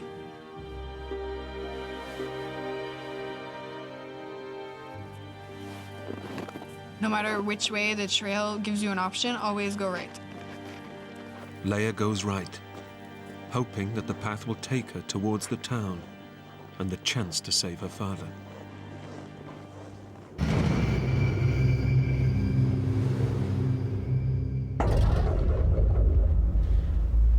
David's body is shutting down.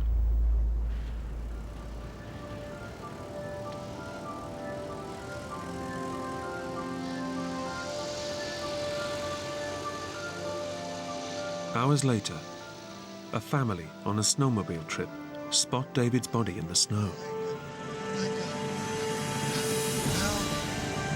David has clung to life.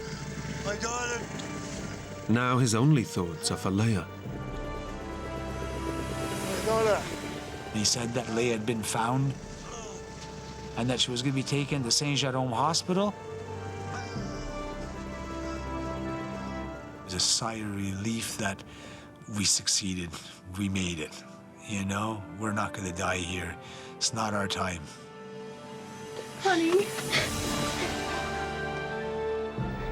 Incredibly, Leia and David are rescued just a few hours apart. Leia walking into a nearby town on her badly damaged feet. I was so happy. I was crying. I was so happy. It was like I started breathing again.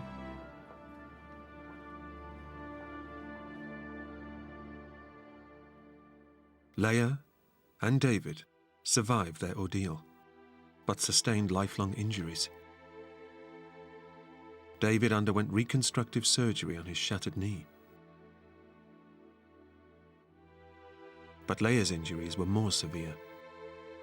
Partial amputations of both her feet were necessary after suffering acute frostbite. I really do feel lucky to be alive. The doctors thought that I would have been amputated close to my knees, and I managed to be able to keep both of my heels, so I'm incredibly lucky for that. And I thank God every day for it.